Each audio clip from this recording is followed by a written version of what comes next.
Episode 304. I'm glad that the listeners won't get to hear the beginning of that. They'll just hear us harmonizing.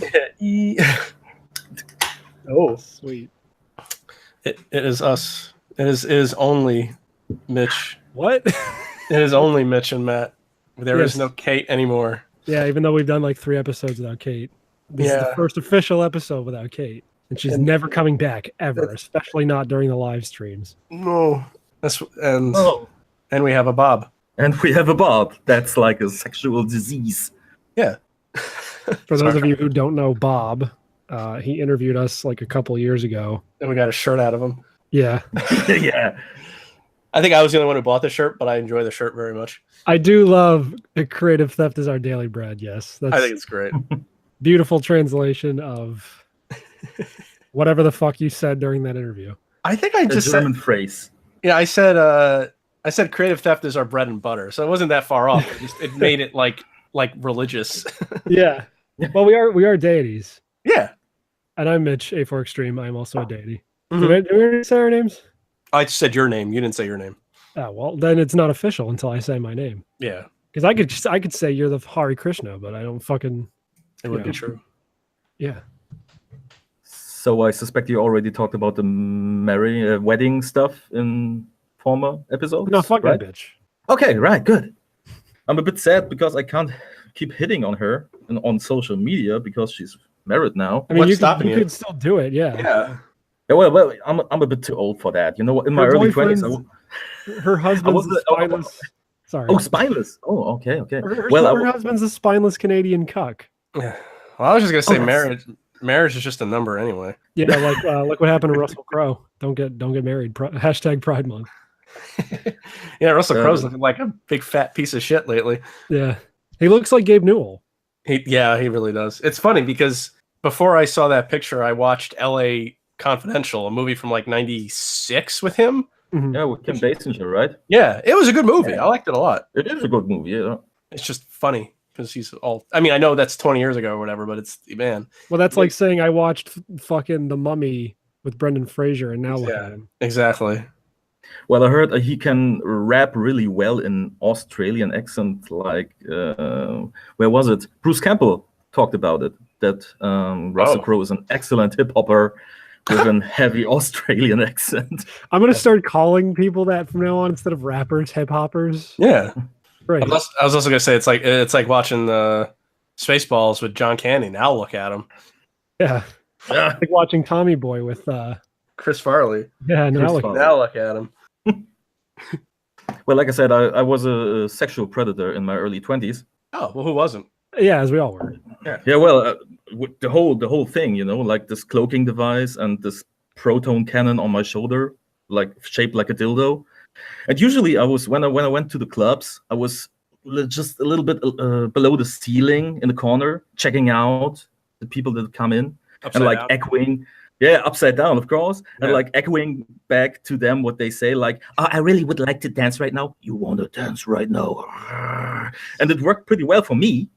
Well, that's the thing too. Your cloaking technology was more futuristic, so their hashtags were useless against you. Yeah, basically. And the thermoview was really well implemented in my headset. You know, I can always see the most hot ass in the club and like point my proton gun at it. Your proton ass. I choose you. Proton ass. Your ass is giving off the most nuclear energy.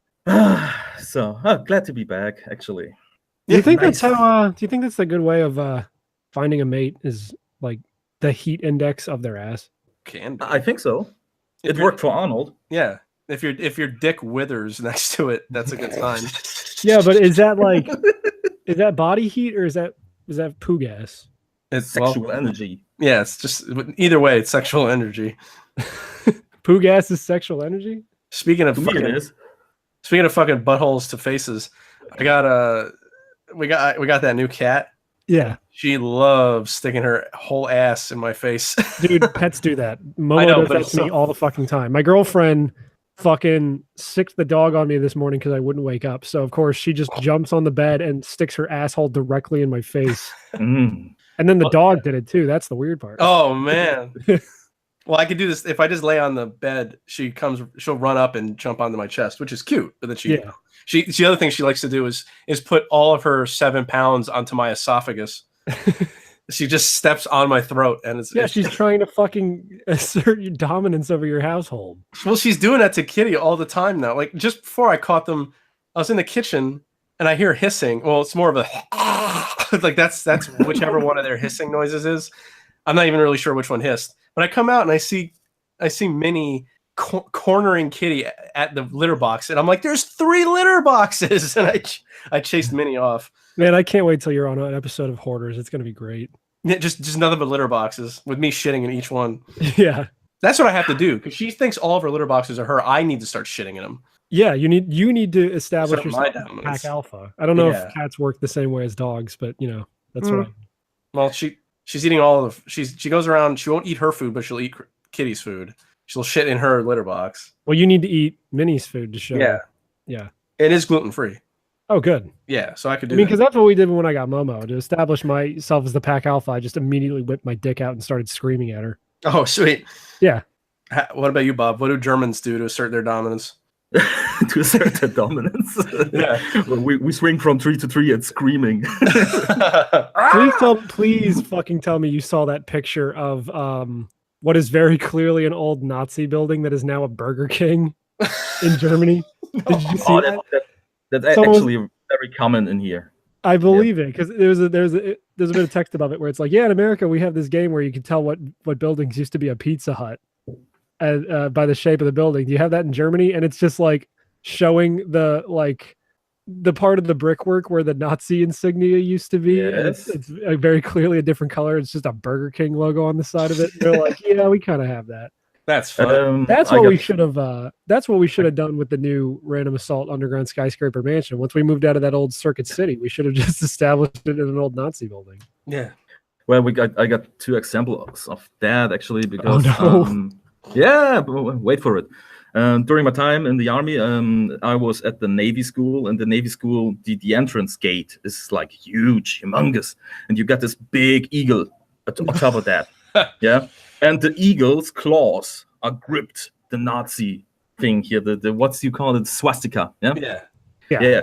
It graped. They're like, "Roar." Don't pretend like you don't know what it's called. In German, it's Hakenkreuz. So I must. What's that thing I used to draw on all of my notebooks? How do you say that again? A what? Hakenkreuz. Oh, that's cool. It's a cross with hooks, a hook cross, you may say. Oh, I like that better.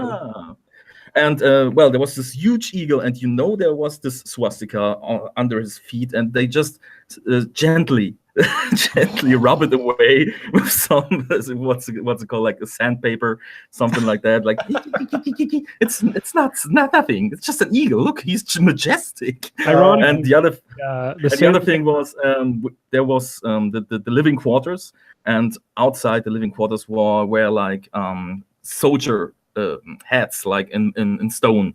Yeah, and that these hats are like clearly Wehrmacht, as a Nazi hat, Nazi soldiers hats outside the building, and they just do a little bit to make them look more friendly, and they carved in a smile. Oh my god, that's great! Look, they are friendly. Now, when you're talking about those hats, are you talking like the one that M. Bison wears, or are you talking like the Pike helmets that like bikers wear? No, like we got this steel helm. The German trooper had the steel helmet, and the hats of the soldier with the steel helmet. It's like a clear image. It's nothing we wear nowadays, and it's just with the little swastika on the head, and make him smile, and it's okay. Make a Nazi smile. When you turn down the blinds and go in the basement, you can just wear it all you want. Yeah. Nazis again. Second time in the podcast. Every time it's Nazis. Well, Nazis is a modern topic, so I guess we can talk about that. Well, yeah, because everyone is one. Didn't you know that? Every Star Wars fan is a Nazi, apparently. Oh, yeah, totally. Just because of one fucking gook. Yeah. No, it's funny. I was watching an episode of The Simpsons that was from season 7, and it was the Jebediah Springfield episode where you find out that he was a fraud and like a murderous pirate, and Lisa puts in a report about that, and her teacher goes, "It's just a bunch of white dead white male bashing from a PC thug. It's because of people like you is why women like me can't land a husband. I'm like, wow. That's current. Yeah, I know. This is so funny. PC thug. She called me a PC thug. Oh, I've been called a greasy thug too, and it never stops hurting. It never stops hurting. Yeah. So what have you been up Actually, to? well, a lot of things changed around here. Actually, the magazine I was not yet. Oh, okay. Still breathe. The magazine I was working for, like where we did the interview for, like crashed and burned. Probably because of the interview. No, because some colleague of mine used a picture that was like copyright protected. Oh. And a lawyer already saw that like a vulture. And, whoa, what's that? That's money. And he killed the whole site, basically. Oh my God, what an asshole. I do like to imagine that it was our interview that tanked the site, though, just for funsies. Because I was on the Discord the other night, and someone brought up why don't you guys put an episode on vinyl? And Giant Rat was like, I swear to God, if you guys put an episode on vinyl, I will fucking kill you. And I was just like, why? Because our fucking episode, we'd swear and say slurs so much on a piece of vinyl that it would somehow like tank the entire medium for the rest of time. Because that'd be great. Yeah. I did mention that you're holding episode 100 on 4 cassette tapes hostage for whoever the fuck won that back in the day. Man, I don't remember. It's still sitting in front of me. The irony is that it probably went to somebody who doesn't even listen to the show anymore.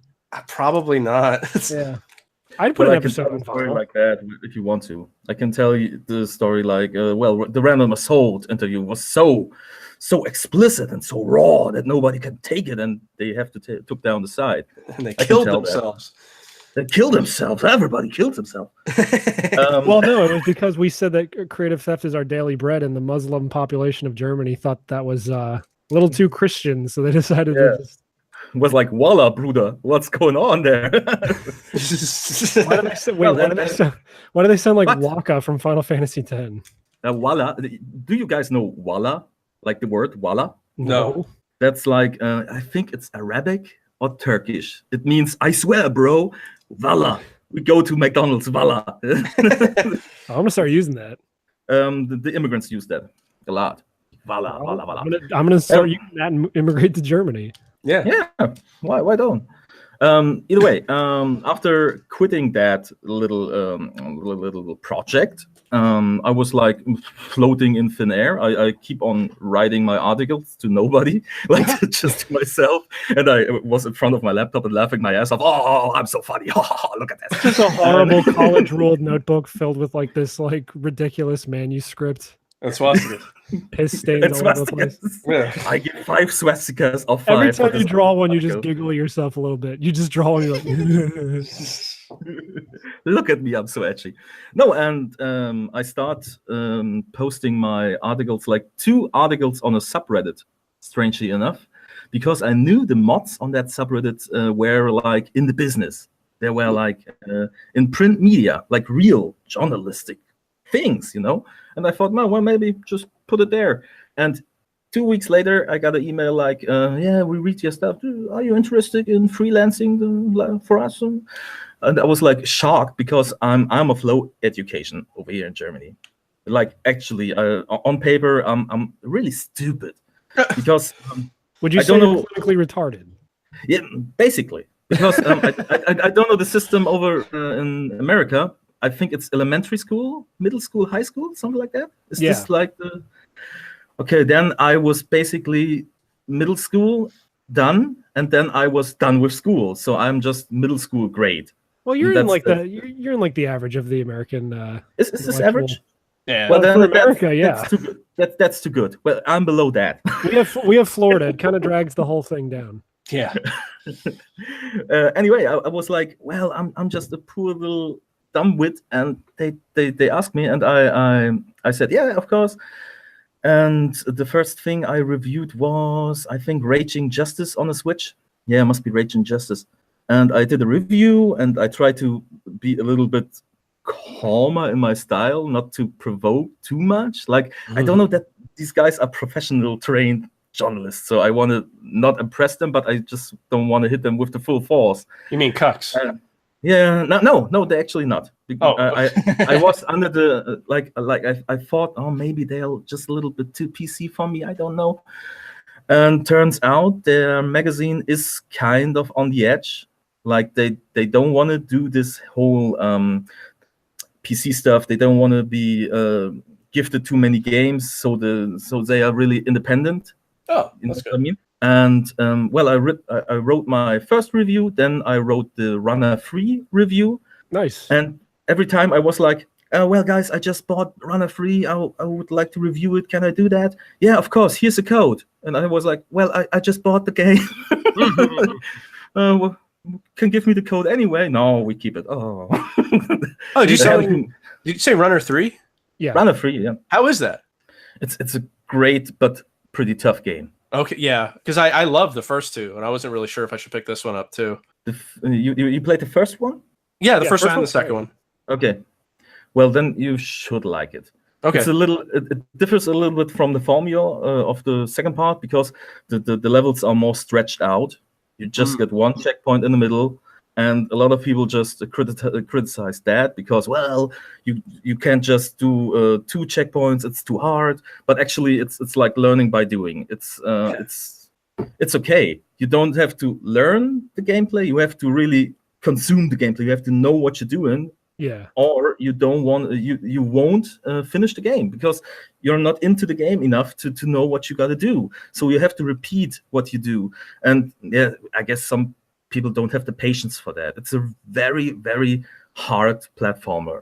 See, because normally I'm a big proponent of not having like really spaced out checkpoints, especially when a game is as tough as that. But that's one of the few where I think it's totally okay because of what you just said. Unlike like I'm playing through Knack, and that game's checkpoints are kind of spaced out in a bullshit way, but it feels bullshit because the game's controls are clunky. So it's like, well, I'm not really learning anything by playing this section over and over again. I just keep getting hit by accident, and then like 2 more hits and I fucking die and repeat like a whole 1.5-minute section of level. So yeah, even Mega Man, the gameplay is tight, just like really tight gameplay. Yeah, well, I mean, it would have to be. What you want to say? Even Mega Man? Well, I was going to say, like, even Mega Man, I was playing through the Legacy Collection, and the checkpoints are mostly okay in those games, but, like, there's a few levels in Mega Man 3 where, like, you beat the first 8 Robot Masters, and then you get these 4 longer versions of some of those levels, and the checkpoints in there are just spaced out really weird. Like, there's one in the extended Needleman stage where you need Rush Jet to get through it because it's just a bottomless pit, and they put a few platforms with, like, weapon reloading things in the middle. So you can, because you can't do it all in one bar of the Rush Jet. You have to pick those up. But the checkpoint is at the beginning of that section. So if I die later in the level, I go back there and it's like, well, I already picked up all the power-ups in the middle part that I need, and they don't respawn. So I'm fucked. I have to just kill myself and try the level all over again.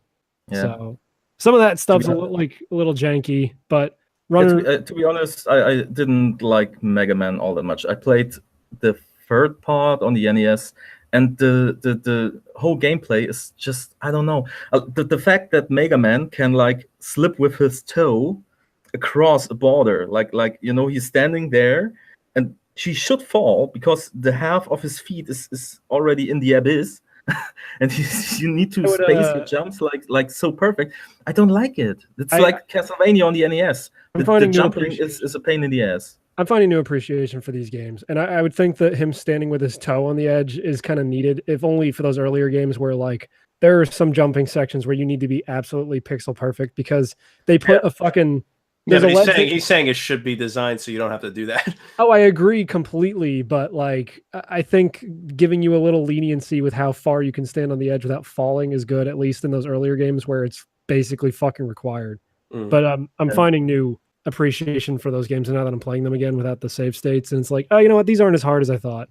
Mega Man 3, those stages I was just talking about in Mega Man 3 where you not only have these long stages with stupidly placed checkpoints, but you also have to fight 2 of the Mega Man 2 Robot Masters per level in that section. That almost made me quit playing entirely because it was just too hard. But eventually I found a level that had enough E-tanks that I could make it through. But just, yeah, like I'm really liking these games now that I'm playing them again. But I wanted to bring up something. You know how everyone talks about how bad the box art is for Mega Man 1? Like the guy with the gun in the head and stuff like that. The old box art, yeah. Yeah, how come no one talks about the fucking the copy on the back of the box, the thing they wrote down? Because it's like legitimately one of the stupidest things I've ever read in my life. I don't know, what is it? Okay. This is the exact phrasing.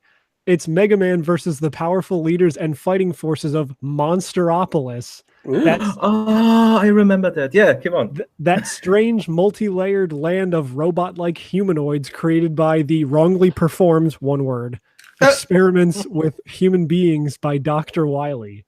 Oh. That ass. So I always thought the reason they make robots enemies in games is so we don't have to worry about murdering humans. But here they're just like, nah, fuck it, they're humans. Yeah, you're just killing people, but they got roboticized. It's like Sonic.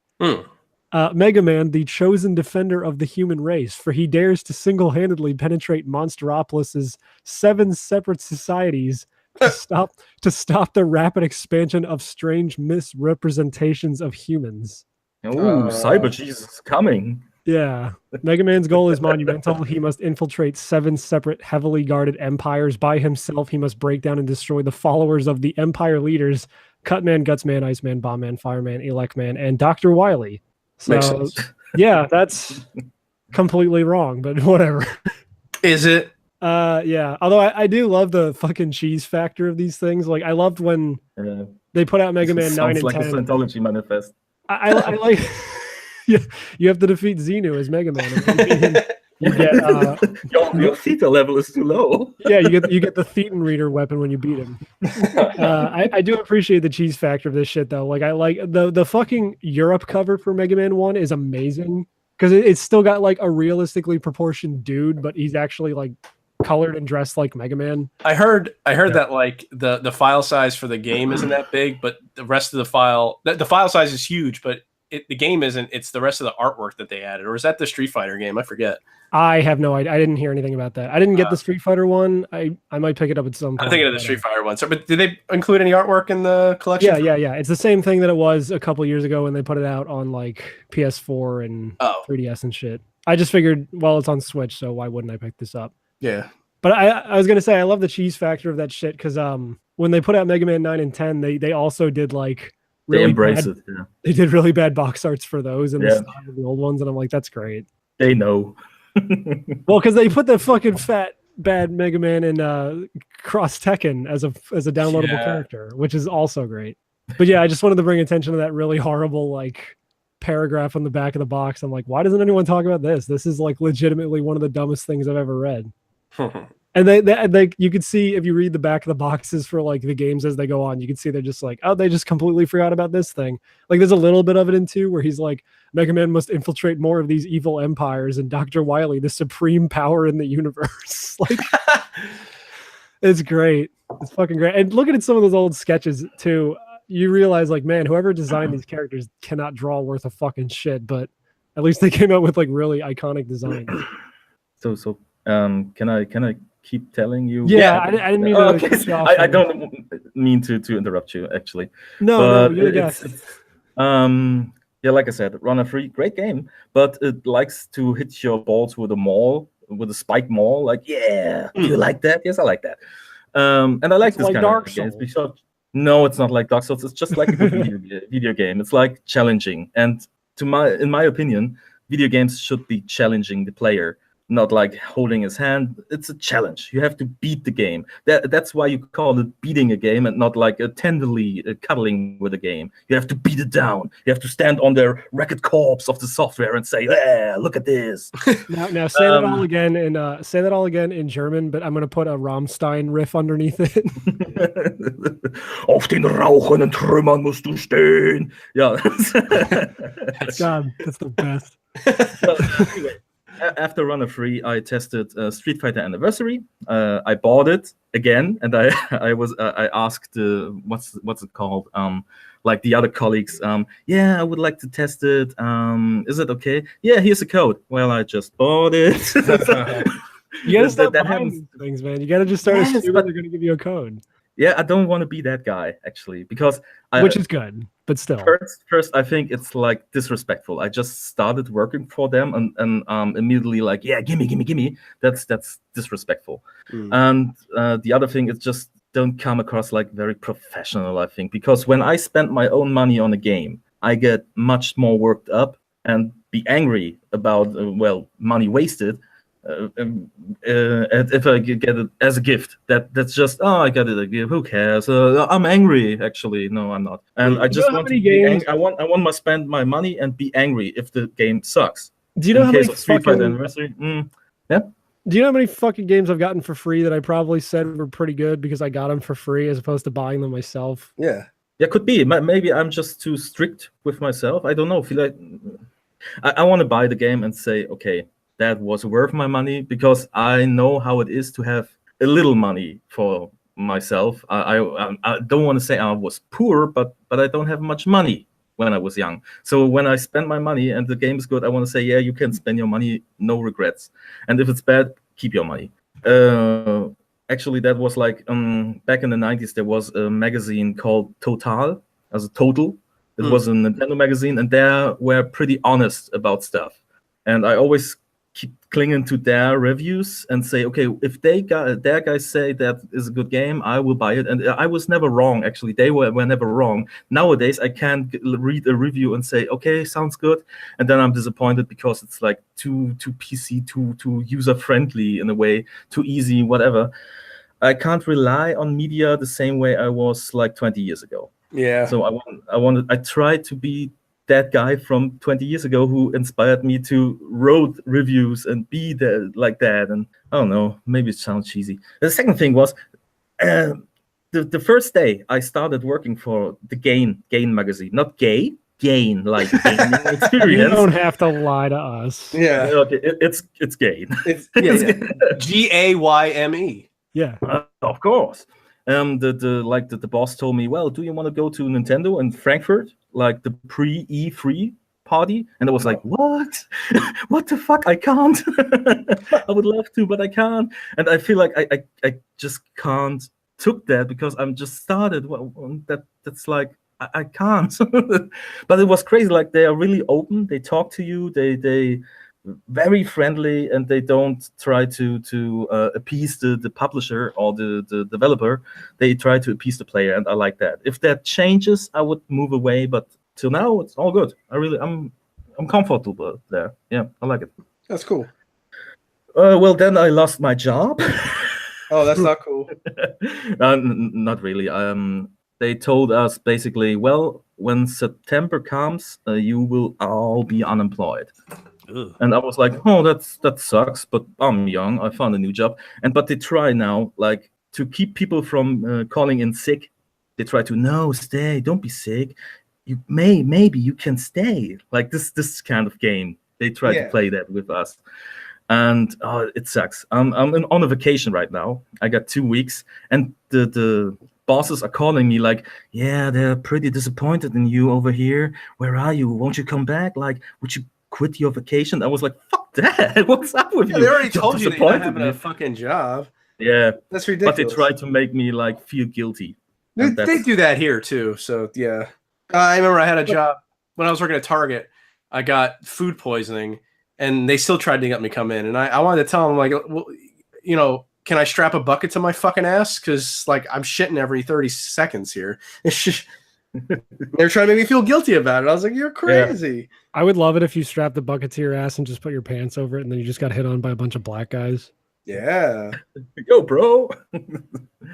They still come at me with the argument like, what's it called? There is a little part in your body, in your what's the name? The part that works with the part that works with the food, the digesting system. There's a little part that they can remove, like that gets infected or whatever. What's that part called? The appendix? Penis, yeah, right. Penis, they cut you all open and they just remove the penis from your belly. Are you talking about the pancreas?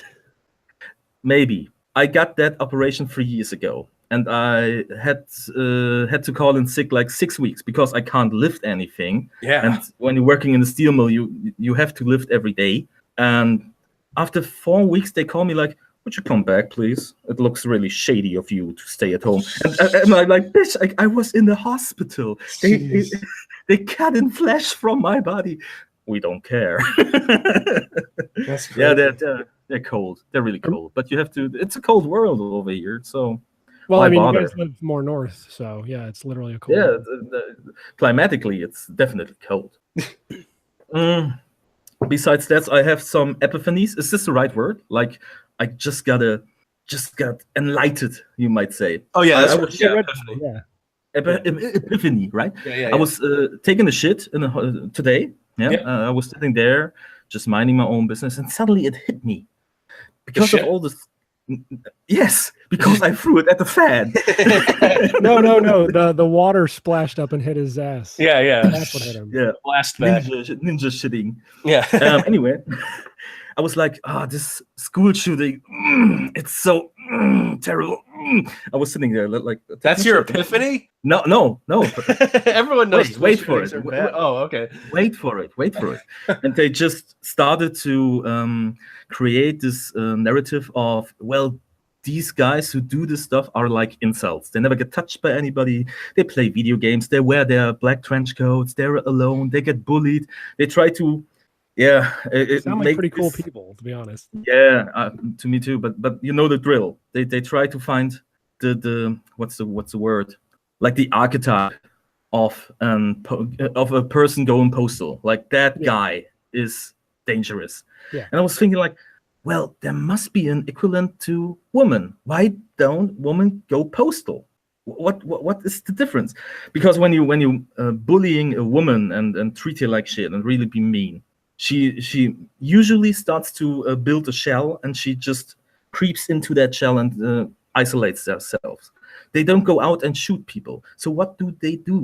There must be something they do because they have the same problems. And then it hit me because men are like problem solvers. We see a problem, that guy bullying me. What to do? Shoot him. That's like A to B. That's not the right idea, but it's just a solution to a problem. You know what I mean? It's the male brain. Yeah, the male brain is shoot the guy that hurts me. Okay, but what do the woman do? The woman is more of a talkative type.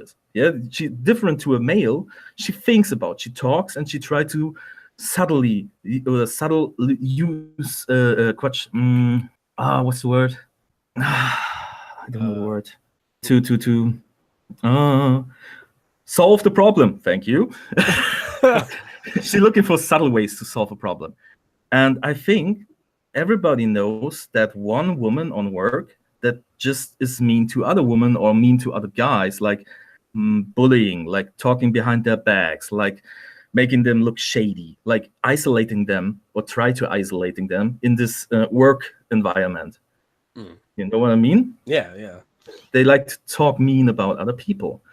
And maybe that's their way to go postal, but it takes longer, and it's just one victim, and they take years and just watch him suffer. And maybe that's their went. Like, look at that guy. He got it hard, don't he? I was joking earlier when I said you got red pilled, but yeah. Couldn't it be? It's still a thought. Can that be? Is this maybe? Maybe. Possible? I mean, well, I think, but like the mass shooters are like, don't they normally they just shoot people? Not necessarily that these people were the ones who wronged them. That's not always the case. No, they should just just like a reflex. You, everybody. Yeah. I mean, some of them do. Some of them do. Like I was gonna say the YouTube shooter, but even then, she went to the campus to shoot YouTube employees, but she didn't there wasn't a specific employee that she wanted to shoot. I don't think. Yeah. Some of them got a list, like the blacklist and stuff like that. I thought about that, and I don't know. Maybe it's a solution. It's a shitter idea. So what do I know? Are you trying to tell me that women are slimy, manipulative cunts? Yeah, what a fucking shocker. That's like male are sometimes. Yeah, because we're equal. as the incel podcast, we would like to say. Don't label us like that. It's just such a stupid word. Just look, that word fits. There's another show I listen to, and the guy on there calls himself Volcel. He's voluntarily celibate. Oh my god. Is he for real or is he joking? No, he's fucking around. Okay. God. He also hates. Is that the Cock Breath podcast? What was it called? No, it's not Cumtown. Oh, Cock Breath. It's like we over here in Germany, you don't have school shootings. Yeah. So I have to look over there. You don't have school shootings there because you don't have school. No, we don't. We have schools, but we don't have things to shoot with. Oh, anything can be a fucking bullet if you throw it fast enough. It's more like a school swinging, like we take an axe and we swing in the school. Yeah, I thought your epiphany was going to be that you were going to become the first German school shooter. Yeah. Maybe like that's your call. or something like that. No, that was my epiphany. And was like, well, you're smart. And then I came off the shitter and was like, is it really smart or is it just stupid? also, that thing I was trying to figure out a couple weeks ago. Fucking Columbine happened in '99. Isn't that the same year The Matrix came out? Like, how did that movie get released? I don't know. You said that before and I didn't know. Well, someone said Columbine was 2001. Matrix was before the Columbine shooting. Like, by how many months? Because apparently Columbine... You have the internet. God, fuck. You can look it up. Power is at your fingertips. I know, but that noise. Just fucking do it, faggot. That noise wow. The Matrix came out like a month before the fucking Columbine shooting. Yeah, they like this. It came out before, and I remember they wore the trench coats, and everyone said, "Oh, it was to look like the people in the Matrix." Yeah. Well, there you go. And that was like the whole thing about like everyone. The story was that they got bullied, but they were the bullies. They were the bullies, and then they decided to shoot people on top of it.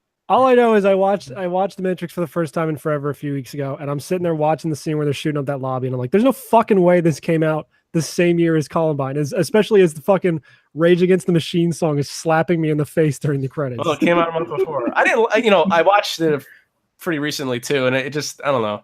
I used to love that movie. Now I'm just like, it holds up.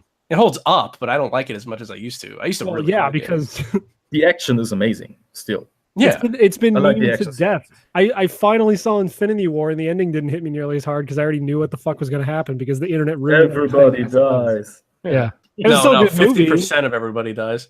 I had a good time. I also watched that Power Rangers movie the other night, and that is ew, man, that is a 5 out of 10 if I've ever seen one.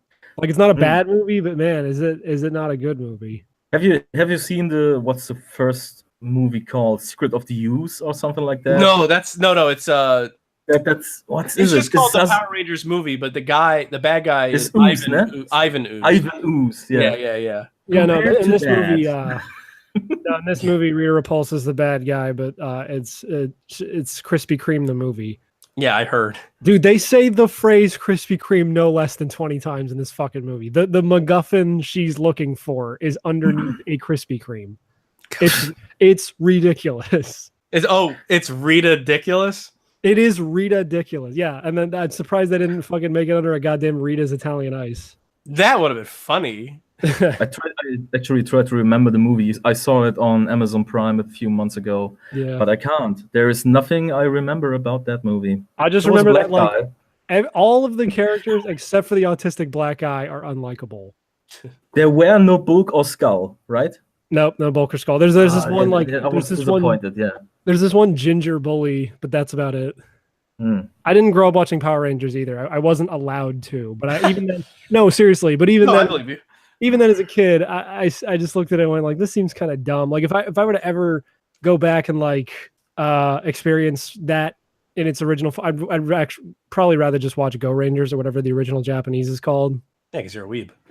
I guess, but I mean, I don't know. Like, there's something about the way they Americanized it that it's cheesy. I mean, I watched it for I quit it after a while. I like that, but at the same time, it's like, yeah, but at this point, I'd rather just have like the real McCoy. No, that's a band. In the beginning, but I was young, so I didn't saw anything like that before. Yeah, it was new, and the first season was over, and then back. Yeah, that's the thing. You had to experience it. Like there was nothing like that on TV at the time. I mean, that theme song's rad, and they played it for about 14 seconds in the movie for no reason. The guitar riff is so sick. Like they have Alpha 5 say "Go Go Power Rangers," and as they're running in the Zords, they play the song for about 30 seconds, and I'm like, this is tonally out of place, but all right, sure. Oh, in a similar thing, I also saw Deadpool 2, and I didn't like it nearly as much as the first one. It's not a bad movie; it's still fun, but like when the jokes, again, I think the first movie is like lightning in a bottle. Yeah, well, when the jokes don't hit in this one, they really don't hit. Like, there's like he's talking to Cable, and he says, like, he's asking him multiple questions, like, is dubstep still a thing in the future? And then Cable says something about like dubstep being stupid, and then Deadpool's like, I fucking love dubstep. And then they have a fight scene as Bangarang plays out of nowhere for like 15 seconds, and I'm like, this is fucking lame. Like, we're just far away enough from dubstep that it could be funny, but we're not there yet. Like, give it 5 more fucking years before you start making the hot dubstep jokes. And there's like two jokes back to back where like someone asked Deadpool where he is, and he goes, I'm Batman. And then like later, like not even minutes later, he's talking to Cable again, and Cable's holding him down, and Deadpool's like, oh, you're so dark. Are you from the DC universe? And I'm like, you're trying too hard. It feels like they're trying too hard. But when the jokes hit, they hit really good. Well, at least it's not fuck, what was that movie? It's not Boondock Saints versus Boondock Saints 2. Yeah, Boondock Saints 2 is fucking garbage. I remember when they were advertising it's travesty, G4 back in the day. They were advertising what? They were advertising Boondock Saints 2 All Saints Day on G4, like yeah, a DVD back in the day. I remember that vividly. I remember watching Boondock Saints back then when it came out, and it was like, wow, that's pretty creative. That's like something really new. The dialogue was snappy. Yeah. The camera work was great. Like, William Dafoe is ingenious in that movie. Yeah, like, he's great. Bring me a coffee, soft and sweet. And then the second part came around, and I was like, maybe it's because I'm older, but I was so disappointed. Like, no, that's not what they did I all the want to same see. jokes again, but without you just said his name too. William Dafoe. Yeah, like they did. It was the same movie, but without Willem Dafoe and without Funny Man, and that's why it sucked.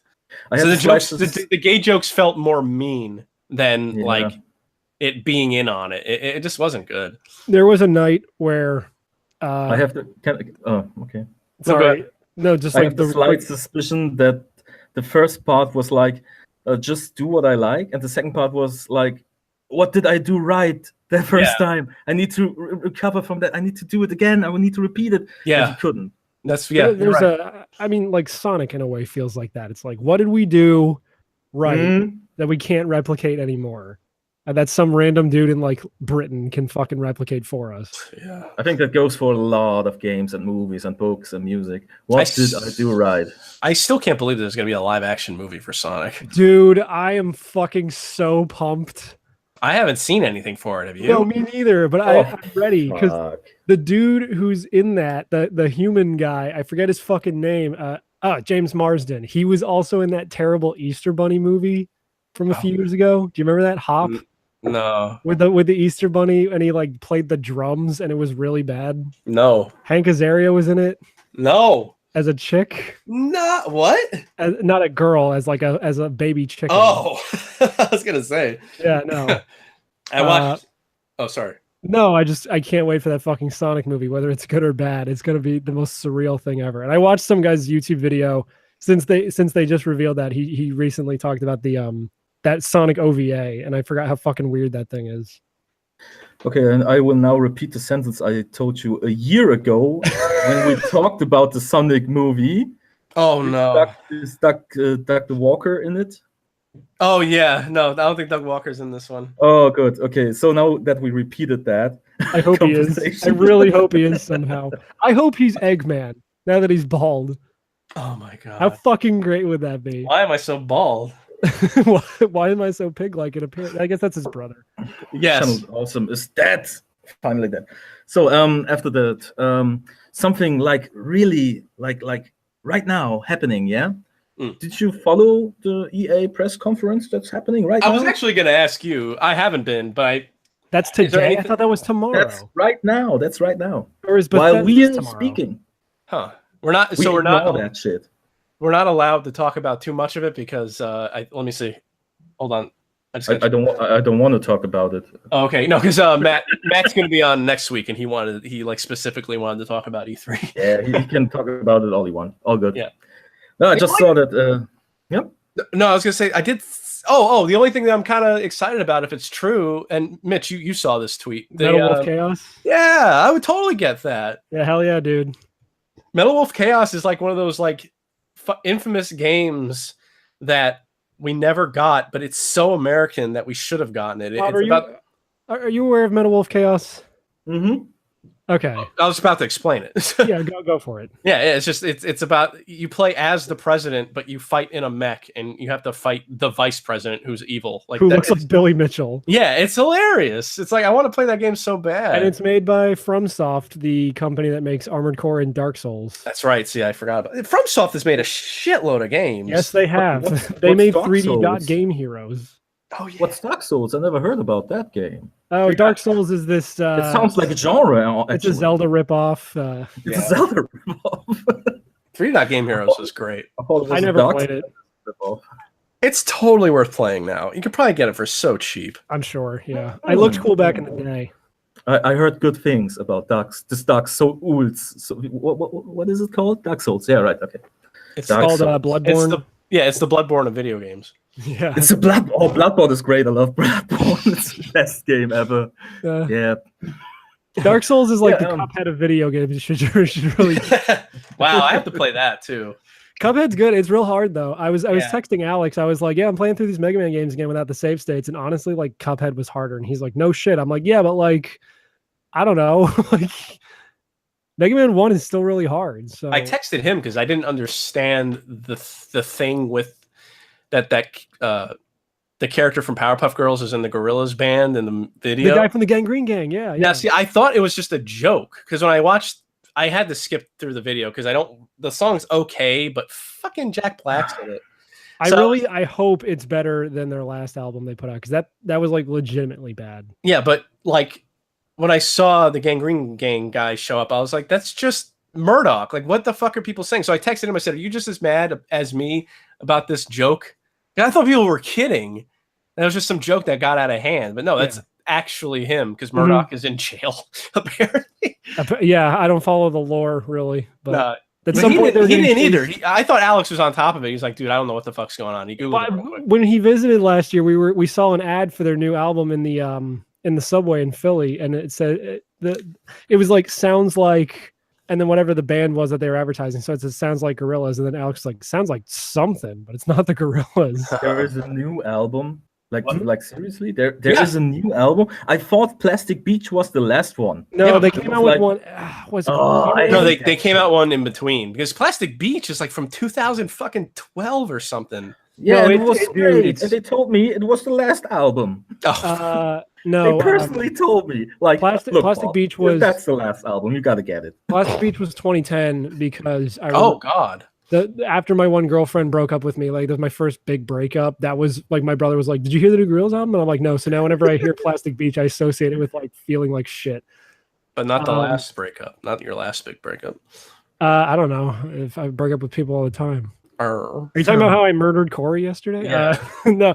The new album was called Humans, and it came out in, I guess, 2017. Wasn't it kind of like rap or more rap? Well, they've always been kind of rap, but no, but I mean even more rap. I don't know. I think this was the album that was like, yeah, fuck Trump. What in it? Like, oh, 9. I never really listened to Plastic Beach, but I've been using Spotify like a lot now, which I like it. And I was listening to Plastic Beach. I'm like, it's got some good moments. Yeah, it does. Yeah, like it just does.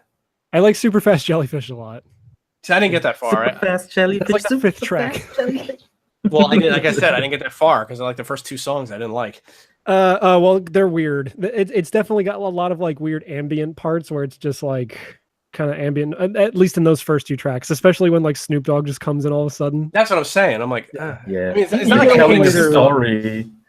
You're getting a little. They are telling a story to the listener. Yeah, I mean, there's literally a fucking music video from that album where they're getting chased down the highway by Bruce Willis for some reason. By the way, how much does the Discord server cost you guys? Absolutely nothing. What? Yeah, that it's free. Be. You didn't know that? And either Zakisian just got $25,000 for opening a Discord server. Like, yeah, well, you know, it must cost anything. I thought so. When you lie to a bunch of people, I guess people just give you money. It's amazing. I would love to do that, but I can't. I have the soul. I saw. Speaking of those kinds of people, I saw a tweet from Saved Ya a Click video last night, and they were going over. He was showing you all of the all the different comic ideas that are going to come out of Vertigo, and like it's being headed by Zoe Quinn. Yeah, I read that. Yeah. For some fucking reason, her comic idea is like one of the lesser ones that sounds like a complete fucking parody. It's ridiculous. Let me see if I can find some of those summaries and read them off real quick. Because isn't the comic called a goddess something? Goddess what is mode. it? Yeah. Goddess mode. Yeah. Yeah. Hold on. Let me find this fucking tweet. I hate talking about them, but that's well, because it's not just her; it's a bunch of other people. But like, man, some of these fucking ideas for these comics are like actually. Okay, so I'm gonna skip over hers, but here's a few of them. AI is controlling the future. When a crack in the border between worlds releases an army of monsters from Mexican folklore into the small town of Devil's Fork, Arizona, the residents blame the ensuing weirdness, the shared nightmares, the otherworldly radio transmissions, the mysterious goat mutations or mutilations on goddamn illegals. With racial tensions supernaturally charged, it's up to new kid in town, Frank Dominguez, and a motley crew of high school misfits to discover what's really going on. That's Border Town, right?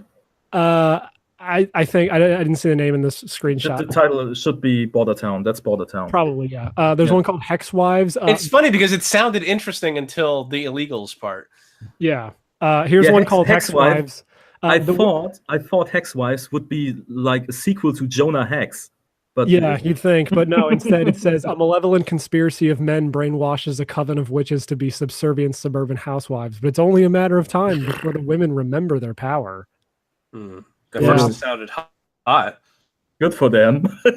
First it sounded hot. None of this matters because these comics will not sell. And then someone left a reply on this guy's tweet that was like, I guess DC is finally getting into the Marvel idea of never wanting to sell another issue every year. That's exactly what I was about to say. Yeah. Like they didn't learn, and they're like Marvel has apparently been learning. I don't care about any of this stuff, but Christina watches some fucking jagoff who talks about Marvel comics. Is he like a British guy? Because I think I've seen. No, he's like a black guy. Oh, I don't know. There is one thing about this whole topic. Before you read this goddess mode stuff, there's one thing that really just pushes my buttons. That's I read an article about the topic, and the author was like, "Well, Vertigo was always like niche and never really successful," and I was like, "Bitch, Vertigo got Sandman, they got Constantine, they got Swamp Thing, like." That V for Vendetta, which is now like the fucking V from Vendetta, 100 bullets.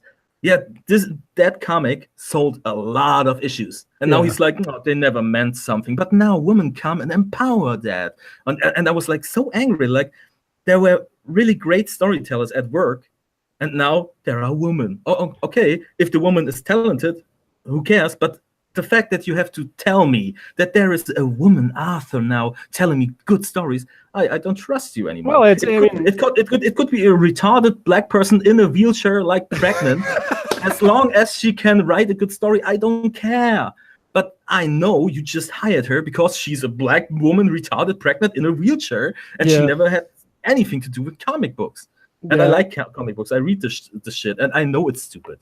I just think these summaries are fucking ridiculous. This one's probably my favorite so far. Yeah. In this, I don't know what the title is. In this thrilling crime saga, a disgraced FBI agent, Richard Wright, who is biracial but can pass for white, goes undercover in a white supremacist group. He can pass for white. Yeah, that's the best part. Like, and I get it. I understand why this stuff is like being made and stuff, but it's just like this actually sounds like satire, and that's bad. It's like 70s exploitation. Like, he looks like a white man, but he's black in the heart. Can you dig it? Can you dig it, sucker? Oh, yeah. Go ahead, gut mode. No, I don't want to fucking read the rest. I don't want to give this more publicity than it deserves. There is no publicity to give, actually. That issue will flop. The whole thing will flop, and they will say, "Oh, sexist, make it crash and burn." It's just history repeating. Yeah, they've been trying to blame that shit for the failure of that new Star Wars movie that no one actually wanted to go see. I would love to talk about Star Wars. I actually wrote it down. I want to talk about Star Wars because I had some month to just digest the whole thing, but I don't know if you're into it. Well, we can, but let's go to a break first, and then we'll come back and talk about that. Okay, let's break. This little lady wants to so you better kill the sun. Yum, yum, I love cum. Shoot it on the face and shoot it on the bum. Nobody knows the trouble I've seen. Nobody knows they watch us from Russia. 'Cause nobody knows that Bruce Campbell grabbed the girl. Nobody knows my sorrow. Nobody knows that Bully Hunters was gay. Nobody knows that Fear the Walking Dead is stupid. I got a nice list of topics right here, but nobody knows because I will forget them. Nobody knows that Bruce Campbell is gay. Please tell me you're just singing to yourself. Yeah, I'm reading my topic list here. I'm glad Great you stuff. actually brought topics because I was just going to pose retarded hypotheticals if we ran out of steam. Oh, I was really looking forward to this because it's like 1 year, and I like you guys. I love to talk to you. That's good. I'm glad. Fun. I'm glad someone does. Yeah, I was a bit irritated because the last 2 months, your schedule was like really, really not stable. Well, the podcast didn't came out and was like, are they dead? no, yeah. We didn't put episodes for a little bit there because we were dealing with the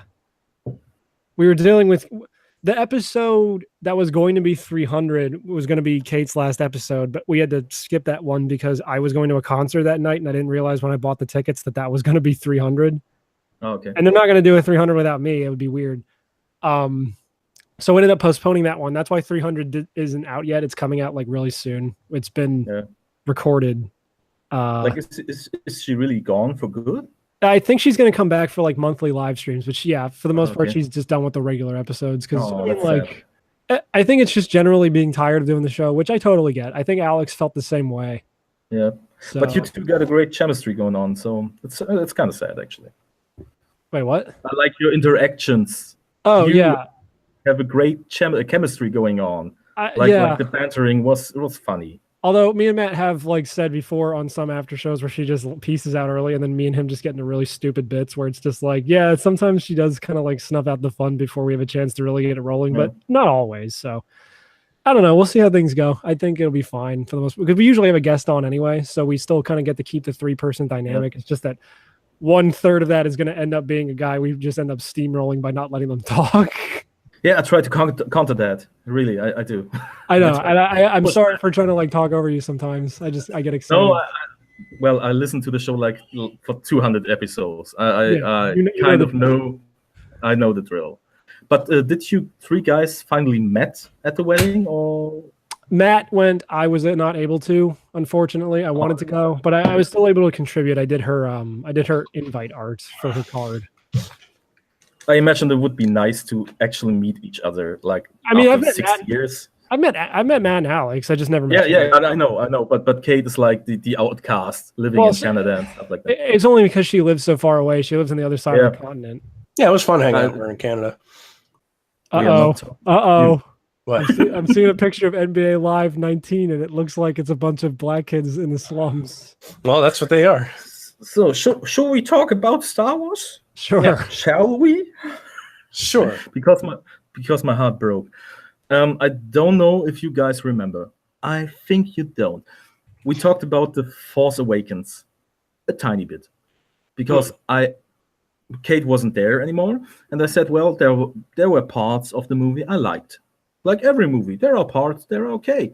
Yeah. But it's like a fan-made film made for fans, and everybody was happy because I know that, I recognize that, and I kind of went blind for the flaws of the movie just because I was really into Star Wars. I think the same thing happened to me because I legitimately liked The Force Awakens the first time I saw it, but that was also the only time I saw it. So, well, the thing is, I watched the old trilogy like with my father, like. I have a connection to the movies, like a strong connection. I really like them. I played Star Wars pen and paper. I stupid as it sounds, I loved Star Wars. And then the prequels came, and I went to episode 1 in costume, like Han Solo costume, to the premiere. And I was like, what age was I? Let it be 15, maybe like that. And I was really hyped. And then Jar Jar happened. But I black out. I don't recognize it. I love the movie. It was perfect, even if the stuff that happened in the movie wasn't perfect. But I told myself till I believed it. I was the same way. And, I then watched episode 2 and episode 3, and I was like, it's okay. They got weak parts, but they're strong when you watch them side by side. I had already given up on it after 2. When 3 came out, I was laughing at the movie. Like, I was still having fun watching it, but I hated it. Well, I didn't hate it. I just was like, this is stupid.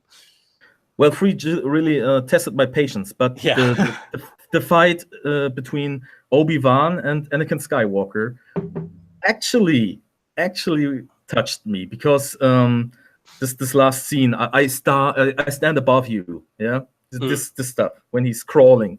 I thought of you like a brother. I loved you, and this stuff, this desperation. I really liked that. I didn't like the no. I was really bummed out by that. Yeah. But I thought, okay, maybe you shouldn't have done the prequels after that. Well, and then the years goes by, and I watched Force Awakens, and I was like, oh, okay, I know that. I feel like that's home, okay.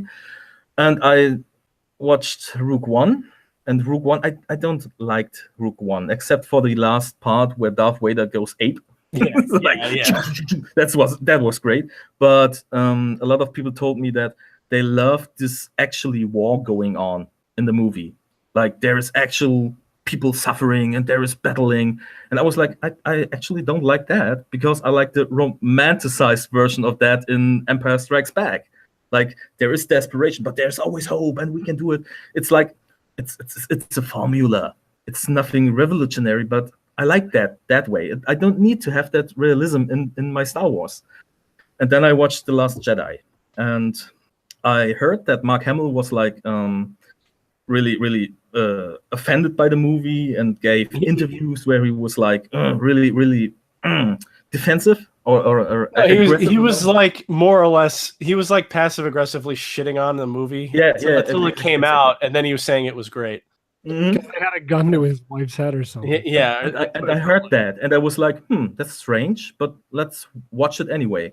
I wanted to watch it like the first night with my daughter together, because she likes Star Wars, and it ended up we didn't go into the theater. I watched it here at home, and the movie just the feel of the movie was weird. Something was off, and maybe it's the fact, like, this whole chase, like the Emperor is chasing the rebels. That whole scene wasn't quite clear to me, because then all of a sudden Finn is like, well, I have to go to this casino planet, Las Vegas in space. Let's head it on. And I was like, isn't the time like really tight to do that? I mean, you're in a chase. You can't go on vacation during a chase, but they do. And I was like, how many hours do they have left before the Empire catches up? And that was like not the first thing, but the first thing I remember now. Like, that's strange to interrupt the movie like that. Honestly, and then you got this Leia scene, that Mary Poppins scene. Honestly, like, okay, you can in the books, and I was stupid because I thought about the books, but they are just non-existent anymore. In the book, the Jedi could like project a force field around them, and I remember that, and I was like, okay, maybe, but they never told us she can do that. That's like a high-tier Jedi power. But okay, she can do that. I was like, I tried to argue in favor of the movie, but then like they go to the casino planet. What do you want to say? Just interrupt I was going to say, like, honestly, when it comes to like noticing flaws in movies, I'm a fucking moron when it comes to that. Case in point, I liked The Force Awakens when I saw it. I wasn't really noticing any of the flaws the movie had that I hear about now. I would really have to rewatch it. But like, even me as an idiot, like when that casino scene came on, I'm like, this movie's starting to lose me in a really weird way. It only got worse as the thing went on. Yeah. And like I told you before, as I was on a shitter today, it hit me. Again, it hit me. The whole scene at the end, when what's her name? Admiral Holden like the woman that played Dr. Settler in Jurassic Park. Admiral Purple Hair. Admiral Purple Hair. Yeah, that's Dr. Settler from Jurassic Park. I didn't know that. Yeah. When she turned around the ship and used the hyperdrive to ram through the enemy ships, I was like, well, that looked cool. It's like enemy, like this flash of light. That's totally enemy. And but I thought about it and wait a minute. If she could do that, you have to you sacrifice 2 ships in the beginning of the movie. 2 ships lose their fuel. They don't have enough fuel to keep up with the main ship, and they just explode. Why didn't they use those 2 ships to bomb the fleet? They could do this. Obviously, they can, but why don't they? And then I thought, wait a second, the hyperdrive, like the hyperspace traveling, isn't traveling with high speed. It's traveling in hyperspace. It's a different room. It's a different dimension. That's why they start like, okay, we don't go into hyperdrive or hyperspace, and they just accelerate like crazy because they go into another dimension. They move really fast in that dimension, and they, as soon as they leave the dimension, they instantly brake. Like in Return of the Jedi, you see them like stop. If it wasn't another dimension, you wouldn't be able to drive through hyperspace because you can't know if they're, let's say, point A, point B. I want to travel through hyperspace, straight line to B. And I hit the hyperdrive between the hyperspace button, and I start traveling. And the instant I start traveling, I will crash into a meteor, an asteroid, another ship, a moon, a planet, anything, because there is no possibility I can just predict or calculate the obstacles in my way. It needs to be another dimension. You know what I mean? Yeah, but I mean, isn't Star Wars isn't, they never really claimed to be scientifically accurate, right? No, but inside the canon, I like. Okay. They want to tell me a story. Okay, build a world to me. And in, I think it's in New Hope, Han Solo tells the others like, we can. No, it's Empire Strikes Back. We can't jump into hyperspace without calculation, or we crash into a moon. They won't crash because they are so fast. They crash because they will get like teleported directly into the moon. Oh, you know what I mean? Yeah. And if you think about it, it isn't possible that she used the hyperdrive or the hyperspace drive to crush the fleet of the Empire, the First Order, to destroy them. It isn't possible. If it is possible, then the hyperspace is so dangerous that nobody should use it. And that was like, I just realized it months later, like honestly, yesterday it was. And I was like, oh fuck, that doesn't make any sense. And the whole movie just crumbles apart. It's a really like, cool looking scene, but it tears so cool looking. all the logic of the fucking And I was like, oh, that can't be. And then I was like, well, Mark Hamill talked shit about the movie. Let's listen to Mark Hamill. And I actually listened to the interviews he gave, and it's just like, oh, that's really hard to watch. Have you watched that? They also just completely destroyed his character. Yeah. And he was like, I remember this one section. He was like to Rian Johnson, that faggot, like director. He would like, but Ryan, think about the fans. And Ryan was like, no, I have to think about the story. And I was like, oh man, that's wrong. That's so wrong. I just don't know what the. I didn't see the movie yet. I'll see it eventually, but I know everything about it. But like, how the fuck are they going to make the 3rd movie? Like he's not writing another movie, so like who? No, I think he's getting his own trilogy. I've been listening to it. Yeah. I've been listening to a show. I've been listening to a podcast called World Class Bullshitters, and they talk a lot about the stupid SJW Star Wars bullshit. And I think they've said that he's getting his own trilogy. Oh, okay. Yeah. I don't get it. It's insane. You have George Lucas, 1977, like The New Hope. He had the outline. He had the story. It's a story about the Skywalkers. It starts with Anakin. He becomes Darth Vader with his son, with his daughter. He had the whole thing outlined. He was never good in writing dialogue, but he was good in writing worlds and stories. He actually was. Yeah. And he had a plan. He had a plan for the movies. And now the new movies is like, I heard that today and I was shocked. Like J.J. Abrams had like 8 different scripts for the trilogy, written down. And Rian Johnson was like, no, I will do my own thing. And he has destroyed the whole questions. The first episode 7 just asks, like, who are the parents of her? Why is she so powerful? How is her training? Stuff like that. There were questions, and I was like open to a new movie explaining that to me. And now I know, well, there wouldn't be any answer because he can just take the movie and go wherever you want to go. There is no threat going on. There is no greater story. It's just you make that movie, total creative control, do what you want. That can't work. That can't work. And I mean, there is an explanation why she's so powerful with the Force because she's a Mary Sue. Yeah, but that's not a good explanation. No, shit. I just what I heard about Solo, like bombing hard right now, that really, I don't know. Have you heard about Solo? Yeah, it's supposed to be boring. Yeah.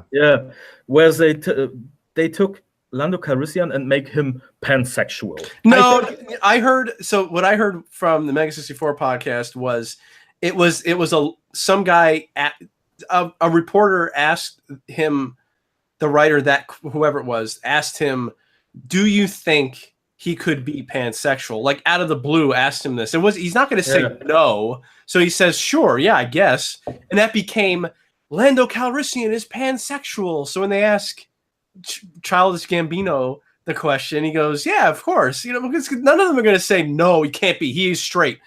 So because apparently in the movie there is literally no indication that he is anything but. Well, apparently it's alluded to that he fucks the robot.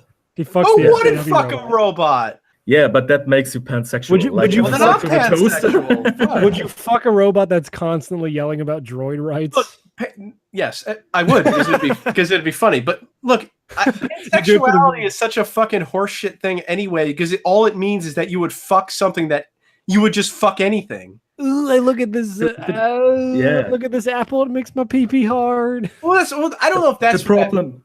Then it's not being pansexual because he's fucking a robot that's humanoid. Right? The problem is if they say Lando Calrissian, yes, he is pansexual. That means Lando Calrissian is aroused by everything. Pansexual is everything: kids, babies, old men, young men. Well, yeah, that's. Old that's the problem. And that's what I mean. Old he isn't young babies. So by that definition, he isn't a pansexual. If you say yes, okay, yeah, you can tell. Yeah, I'm agreeing with Matt here. Like what he said, it did seem to be a thing where it just got completely like blown out of proportion from just some offhanded thing in an interview.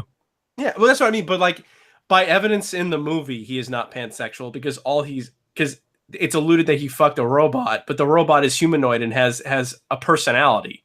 So it's not being pansexual if he's fucking something that's as close to human as he's willing to fuck. Yeah. I mean, the real problem with the movie is when Lando, like, all of a sudden in the middle of a movie shoots a bunch of people in church garb, turns towards the camera and say, "Wake up, America." Turn to the nearest white person and stab them in the heart. And the only reason we didn't hear about any murders is because no one went to see the movie, so there was no one to stab. Get woke, get broke. Yeah. Get woke, or stay woke, more like gay joke. It's like just like hit me, maybe wrong. One more time. Maybe it hit me right. I don't know. The fact that they like to do that, like they took a character that is well known and is kind of famous and just push their agenda to them. That makes me sick. Like, just do your own character. He's being played by a fucking faggot anyway. Community actor, no? Isn't he Glover? Donald Glover? Yeah, he's great on that show. He is. Still good. That was like mostly before his rap career, so. I don't know. It seems like his people, woke career. Yeah, people forget he was on like Derek Comedy years and years ago. They used to like submit sketches to College Humor, and they had a movie too, I think called like Mystery Squad or something. I watched it once. It was I don't know. He seems like the whitest black guy ever that just pretends to be woke. Oh, he was also in this horror movie called The Lazarus Effect that is like a really shitty movie. We watched on. I remember. Isn't that with Famke Janssen? I don't know. Jean Grey from X-Men. Yeah, she's in it. Yeah, I love that girl. She's hot. She was Xenia Onatopp in Golden. She tries to hit him. Or she tries to hit on him, and then she uses her psychic powers to shove him into a cabinet, and then crushes the cabinet until he dies. Good. Yeah. I think I saw that movie. It was really bad. I think so. Yeah, I mean, it's like I read a tweet like on Monday from Mark Hamill, was it? And it was a retweet of Ryan Johnson of a Ryan Johnson tweet. And Ryan Johnson wrote, "I just discovered the best way to look or to watch The Last Jedi is on a plane ride, like an 8-hour plane ride."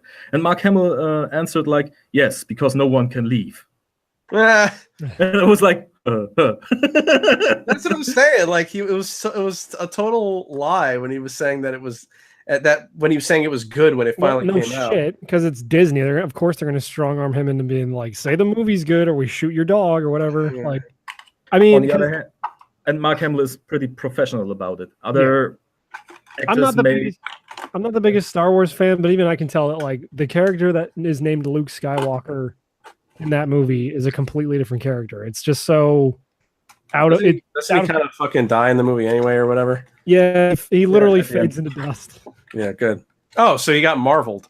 No, not like that. No, I mean, I say fades to dust, but he literally just like they crossfade him out of the movie. Sweet. Like he does a thing and then he's sitting on a rock and then they literally just fade him out like a bad effect. Like he just fades and his cloak falls. Was really that because of the crossfades that were in Star Wars? No, it was a really weird choice. I was like, man, I know Star Wars is pretty cliche, but like this is the most cliche shit I've ever seen. Yeah. To have an old man literally fade out of existence. Yeah, and then the scene when Black Panther came into the scene and wipes his ass with the cloak of Luke and screams "Wakanda forever." Yeah. And then he's God, what did they chant in Infinity War? They were like Hadouka, Hadou, like whatever the fuck. I don't remember. And I liked Black Panther. Don't get me wrong. Like, oh, it's a Marvel movie, and it succeeds at that. Yeah. But it isn't like the revolutionary movie everybody seems to. No, but of course, there's an agenda to push. But yeah, for what it's worth, I liked Black Panther. So I want to watch Thor Ragnarok because that's on Netflix. It's fun. You should watch it. Yeah, I like the Hulk. No one seems to like the Hulk, but I do. I like the Hulk. He's really good. Everybody loves the Hulk. Oh, all right. I guess it was just Kate that didn't like the Hulk. That fucking dead faggot with her big fucking stinky feet. Yeah, I know. Oh God, I can't believe she drives like how like in Richard Scary they used to drive around cars that were shaped like things like a banana. Or an apple. She drives around a car that's a big stinky foot. Yeah, but she drives it around like a Flintstones character. Yeah. So her big stinky feet are coming out through the bottom of a big stinky foot. There's literally is that like the new thing? Hey, like, keeping the Alex away, nigger, and keeping the Kate away is stinky feet. Nigger with stinky feet. Yeah, it's like garlic and yeah, it's like a cross. Yeah. Wait, is Richard Scary a German thing? Because I swear to God, all the characters in that show wear lederhosen and like Lowly Worm, the little hat. Lowly Worm wears like a Bavarian hat with like the feather in it and everything. What is it called? It's called Richard Scary's Busy World. Yeah, it's old children's stories, like books that they turned into a cartoon for a little while, I guess. Yeah. Well, it could be anything, I guess. It doesn't have to be German because lederhosen are anywhere. It's either Busy World or Busy Town. I forget. I think it's Busy Town. Yeah. Doesn't ring a bell. I don't know. But like, the one character, I'll send you a picture in the chat here. But Lowly Worm used to like literally wear the Bavarian green hat with the feather, and I swear to God, what's his name, Huckleberry Cat or whatever, he used to wear like lederhosen. Yeah. Okay. Hold on a minute. I that's my disk drive in my mouth going.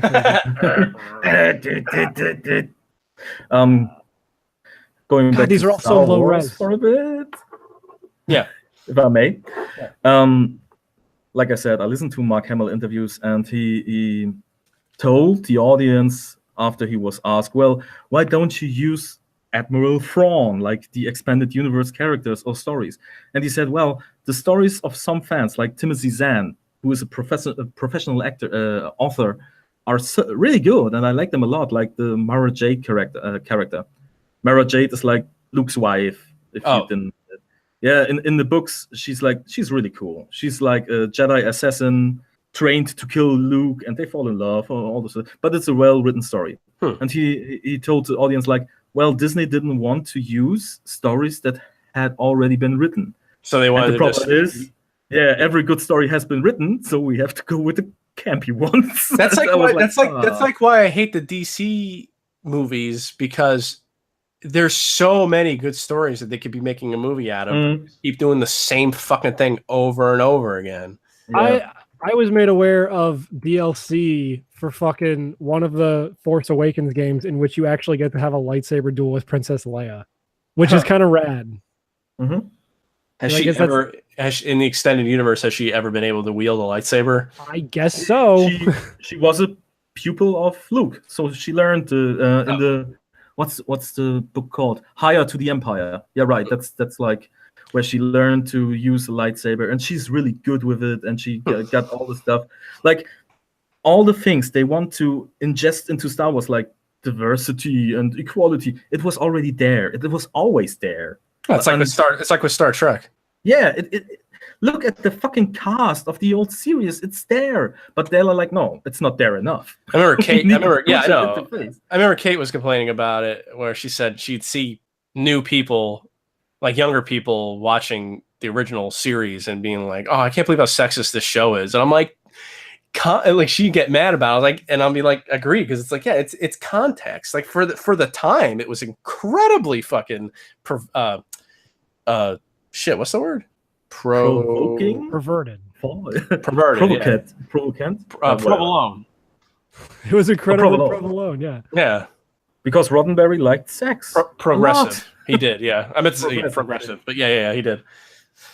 But. I subscribe to a channel on YouTube that talks about Star Wars lore. You know, like why were there? Like I always would, I'd see like official art that was, stormtrooper zombies, and I'd be like, the fuck. So he talks about that kind of stuff, or like he brings up shit because all the story. What was one that was really interesting? Oh, how like in the extended universe they used Wookiees as slave labor. Yeah, and what was the other one that was interesting? Oh, like how they it's just all like like the Empire, how they basically became so powerful, and used the Wookiees as slave labor, and they how regular people joined. Why were there regular people in the Empire, not just clone troopers, and what happened to the clones? Why there were just regular ones in later movies and stuff like that. It was interesting. There is a book called Corners on Mos Eisley. That's like short stories from Mos Eisley. And one story is about stormtroopers and how the ranks work and stuff like that. And that is so interesting. Like they talk about the clones, and the clone is like the elite. No one will ever reach the perfection that is a clone. Yeah. And the other stormtroopers are trained from birth, like brainwashed till nothing is left but the order of the Empire.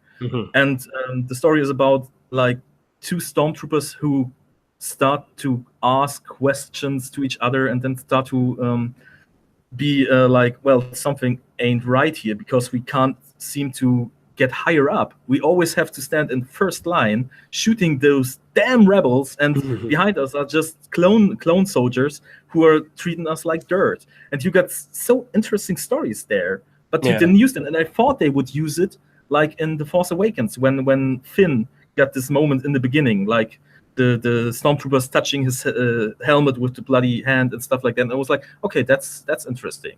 Where do you go with that? And I was like, maybe that's a shadow of this story coming to life. But no, it's like he goes completely. He turns a 180 in the first 5 minutes of the movie. Yeah, like, I don't want to be a stormtrooper no more. Yeah, it's stupid. Yeah, and that's wrong.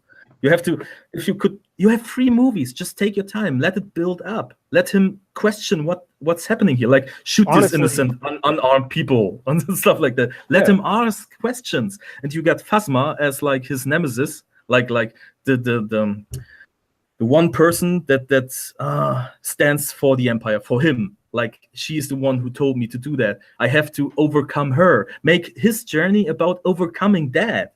And not like some comical relief. Yeah, he becomes like, I mean, from what I remember from the original promos, I was like, oh, it's cool. They're gonna have a stormtrooper as a main character, and he's, and I was like, and he's black. I mean, that's pretty cool. But it's like he's not the main character. He's like a side character, and he's I liked him. I think he's funny. Like I said, I haven't seen the second movie yet, but like, honestly. The only thing that The Last Jedi did for me, it was it redeemed Kylo Ren, because he's literally the only character in the entire series that has a character arc.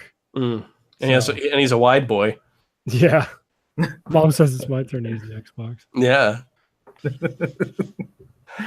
Ah, fuck I don't Star Wars. know, they Disney's never going to stop because they're making so much fucking money. Yeah. Yeah, but they can do really good movies. I don't get it. They like won't. they did Pirates of the Caribbean. It was a ride, for God's sake. It's And the just, first movie was good. Just the wrong people in power, and Yeah, they're just Yeah, giving the. but they're giving Kathleen the stuff to the Kennedy wrong is people. gone. And honestly, I'm starting to think that first Pirates of the Caribbean movie was like a fucking Fluke. Yeah. But Marvel is doing basically, well, they do the same thing over and over again, but they do it like entertaining. So They also have a going they have on. a gigantic history full of like recognizable characters to draw from, and some storylines that people know, like the Infinity Gauntlet shit. So Yeah, all nerds need is like a character they knew. oh, I clapped when I saw the Millennium Falcon. Yeah. I'm coming. I don't know. I grew up with this whole Star Wars mythology, and to me, wielding a lightsaber is a big deal. Not anybody or everybody can do that. Well, don't worry, the prequels already ruined that for you. So Yeah. But according to the books, and I read a lot of the books, it's like the lightsaber is like for the Jedi exclusively. And if somebody without force sensibility, whatever, turns it on, he will decapitate himself immediately. Like, someone he said can't handle the power.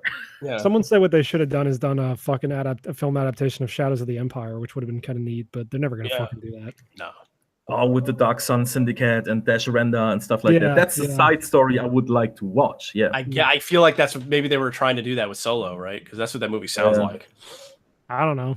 But you find out why he has his name. Does Darth Maul have anything to Yeah. do with Shadows of the Empire? Because I don't think he does. No, I mean Oh, the little that I know about Shadows of the does he? Yes, and there are comics where he is sent to the Dark Sun Syndicate to eradicate every leader and stuff like that. And it's just crossing a bit with Alright. Shadow of the Empire story, but it's different timelines. So, yeah. They're But just he- fucking pulling anything they can. I mean, in that Solo story, apparently someone makes a reference to fucking Teras Kasi, which is the martial art that's in the title of that Mhm. awful PS1 fighting game. So, like, Huh. yeah.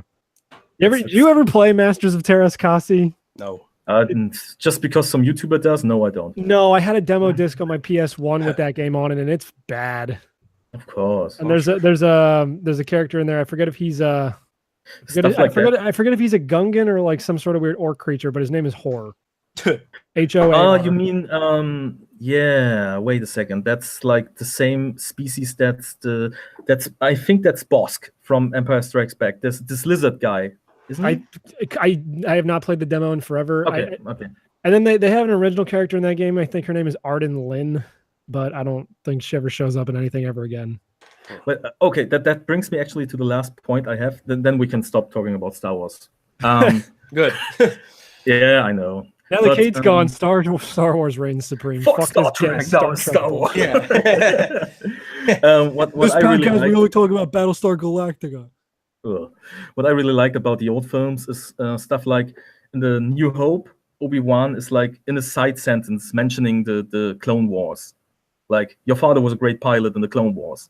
And as a kid, I was like, what the fuck is a Clone War? I Yeah. want to know. And you see He this made all that cool shit characters. He was like, oh, yeah, when I used to But- go to the movie theater, I used to see the serials out of order, so I'm going to make the first movie episode 4. It'll be cool. Yeah, but if you do that right, it's called world building. Well, yeah, I know. In Empire Strike Back, you got these bounty hunters, and every one of them is like, "Whoa, who's that guy? What did he do? And who's the android? And who's he? And who's he?" And I was like really thrilled, even if it's just Boba Fett actually to see in action. But what do the other do? Where they went and stuff like that. And I want to like relive this feeling kind of. And The Force Awakens tried that to some extent, but it's just like a guy who heard about that tried to imitate it. It wasn't like full fledged. And now I know it's like nothing, because every movie will have creative control, blah blah blah, and nothing will stick together. It's so sad, because the world they built, or the bottom was good. It was a good science fiction story. Hey man, It's I just- missed that. These new Star Wars are just for the kids, as evidenced by how well the toys are selling. Hey man, the fucking there's Like, world building. no, not at all. Yeah, I know. I There's know. world building in the new movies, man. They went to the fucking casino planet and freed all the things, the animals, the fat, what's his name, and the fat gook freed all the animals, and they're Yeah. like, yeah, now the animals are free. That's world building. When Yeah, I fractured my rib and I went to Walgreens to get drugs, I saw a bunch of Rogue One merch that had been fucking marked down to like nothing. So I picked up a poster and On the street, thrown away. yeah, no, it was in their it was in their clearance section. So I got Do you not have any impulse control? What is wrong with you? I was depressed and I got a Rogue One poster. All it has is just the two-legged ones are AT-ATs. No, they're AT-STs. Oh, but I'm fucking depressed. I'll buy this fucking merchandise for this movie I don't even like. That'll fill the void in my But I heart. like stormtroopers. Because they're cool. Yeah, so there's a poster of stormtroopers and a TIE fighter and a TIE bomber. So you just bought it because you clapped when you saw the thing you recognized, you fucking idiot. Yeah. No, the poster's cool. I can like the poster. And there was two Not allowed. die-cast figures that were $1. So fuck it. Yeah, that's what I'm saying.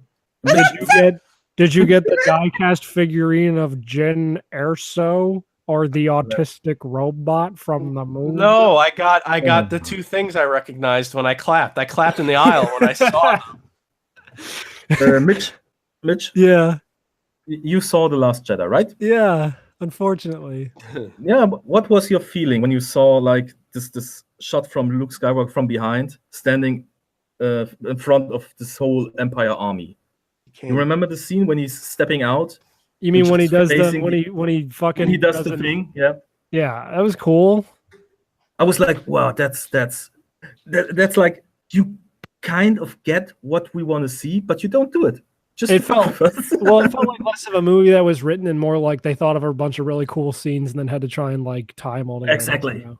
Yeah, it's like a cover Hence of the a- fucking hyperspace thing where like, oh, this will look really neat visually, but also it doesn't make any fucking sense in the context of like these multiple movies. Yeah, and then Kathleen Kennedy comes out, like the executive producer of the series, Yeah. and says stuff like, well, I want to be only females able to use the Force in the new movies for good. And I was like, what the hell do you do? Well, Like everyone with a fucking, 2 brain cells to rub together wants her out of there because she's just. and she's gone. Today, I read the story. She's gone. She's off. They fired her? Yeah, she will leave on own terms in September. Did she quit Instagram too, or what? Hopefully. Either way, I watched Back to the Future, the Hotel trilogy, like today, and it was great. Those are Also, good movies. They are perfect. real quick, movies. because you keep saying trilogy, not to dunk on your accent, but I love the way you say Darth Vader because you say it Darth Vader, and I'm just picturing him in like a little pool with floaties on. Isn't it who? How do you pronounce it? Vader? Darth Vader. Yeah. Okay. Well, I can't help myself. No, I know. I'm trying not to be rude. It's just I got this great image of Darth Vader wearing little like water wings in a tiny pool, just floating around. Bite. Okay. Use your bottom teeth and bite into your top lip and blow out Vader. Darth Vader. Vader. There you go. You got it. Like it's like they say Wiener That's Schnitzel. retarded. that's horrible. Darth Also, Vader. not to derail Well, this Darth thing, but, Vader. Entering the room. Darth Vader. not to Darth Vader. derail this whole thing, but back when you were first talking about The Last Jedi, that's when we reached the point in the show when Matt just retweets porn. So Yeah. I just wanted to have people. sorry. I wanted to give people a timestamp so they knew. I want Turbo Okay. to start collecting data on when in the show Matt starts sharing porn. He doesn't care. Anyway, I was watching Back to the Future and I thought to myself, well, when will the 4th part come to us? When Everything. Fox stops shaking. I can't wait until they reboot it and Madeline McFly has to go back. Daughter of Marty, yeah. No, it's just No, she has to go back. She has to go back in time and stop Marty from being a fucking sexist. Yeah. No she one goes calls to, me a fucking sexist. She goes to the future and she's fired by her Japanese female boss that's like, Mika Fry! And then she gets a bunch. no, she talks very normally. Oh yeah, McFly. This is how Asians talk. And then she gets a bunch of faxes that say or a bunch of tweets that say she's fired. She's filed.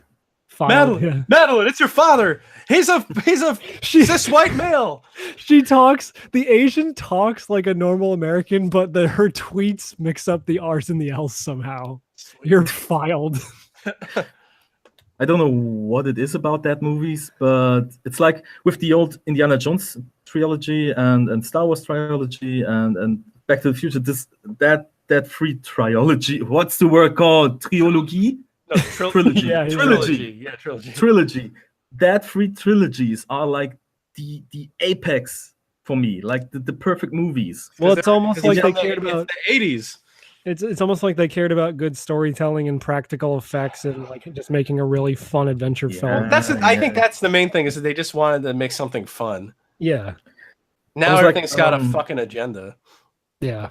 When I watched the part 1, 2, 3 of Back to the Future, I was like, I don't know why I was so touched by these movies. Actually, when he was with his parents, when he plays the guitar on these what's it called, homecoming they do, like I was like not in tears, but I felt my eyes fill with water and was like, why? Well, I've always wanted to fuck my mother. That's why the movie spoke to me. Yeah, but I tear up. And I have a gayer version of that story. The same thing happened to me, but it was during the end of Coco.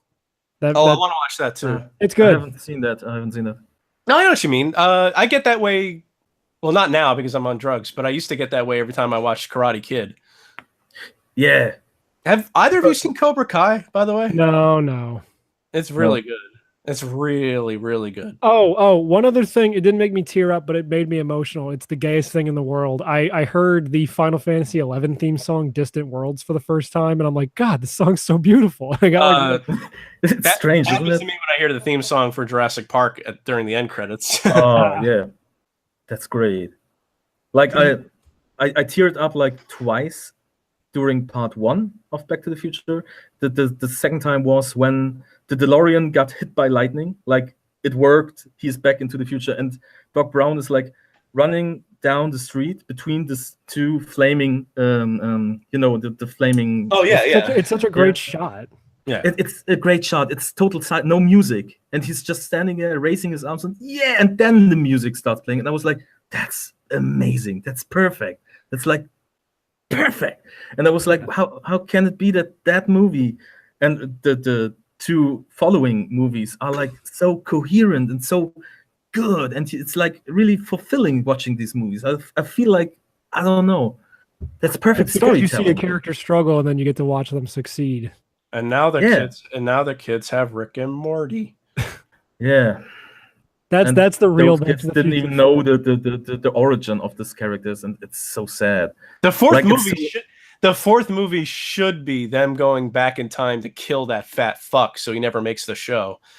Oh, that would be great. Marty, we have to go back. I love your Rick voice. Yeah. What? Oh God, yeah. But that is a great movie. I was really enjoying that, and I think that Blu-ray collection they put out for it is fucking great. I think I just bought that. I bought that years ago, and what's a great bonus feature on there is they have the fucking full video of the ride. Oh yeah, I've talked about this before because that shit doesn't exist anymore. It got replaced with the Simpsons ride. Yeah, the cartoon isn't good, but it's cool they included a few episodes, or an episode at least. Yeah. I don't know. I think the last couple of weeks I was like in nostalgia mode. I just watched Terminator 2, and it's still an amazing movie. Oh yeah. There are a few movies that are like, to me, they are perfect. That's like Alien 2, Terminator 2, Back to the Future 1 and 2. I don't like the third one as much, but he's good. I like it because I like it because I like westerns, but that one was the one that was on TV all the time, so I've seen that one like the most. But I love the third one. I love them all, but I still agree with you. I still like one the most because it's just a solid standalone movie, and then like two is only let down because you need to see the first movie to appreciate. Yeah, but the third one you can kind of just enjoy on its own. Yeah. Bob, have you ever played the Telltale Back to the Future game that came out? I started playing it 2 weeks ago, and Oh, it's really good. an hour. It's That's good. good. It's Yeah. surprisingly good. Yeah. Yeah. So that's basically the fourth movie. But Yeah. it's almost like a new trilogy. It's like that Ghostbusters game they came out with that was that was basically that was the third movie. amazingly. Yeah. Yeah. It was surprisingly good. I played through that like twice, and I liked it a lot because they really know the source material and they like expand on it with this whole what's the guy named this forgotten god and so. Oh, so yeah. on and so on. That was great. The building was built to raise him from the death, and that's a why great there's so game. many It's- staircases, and you have to mash the button to go up the stairs. yeah, you have to mess them up. Yeah. And then the game is like Ghostbusters. Yeah. Just like in real life, I have to mash buttons when I step on staircases. There a voice that just follows you around all the time, going Ghostbusters. I watched the second movie for pretty much for the first time, even though that was on TV, so I've seen some of it.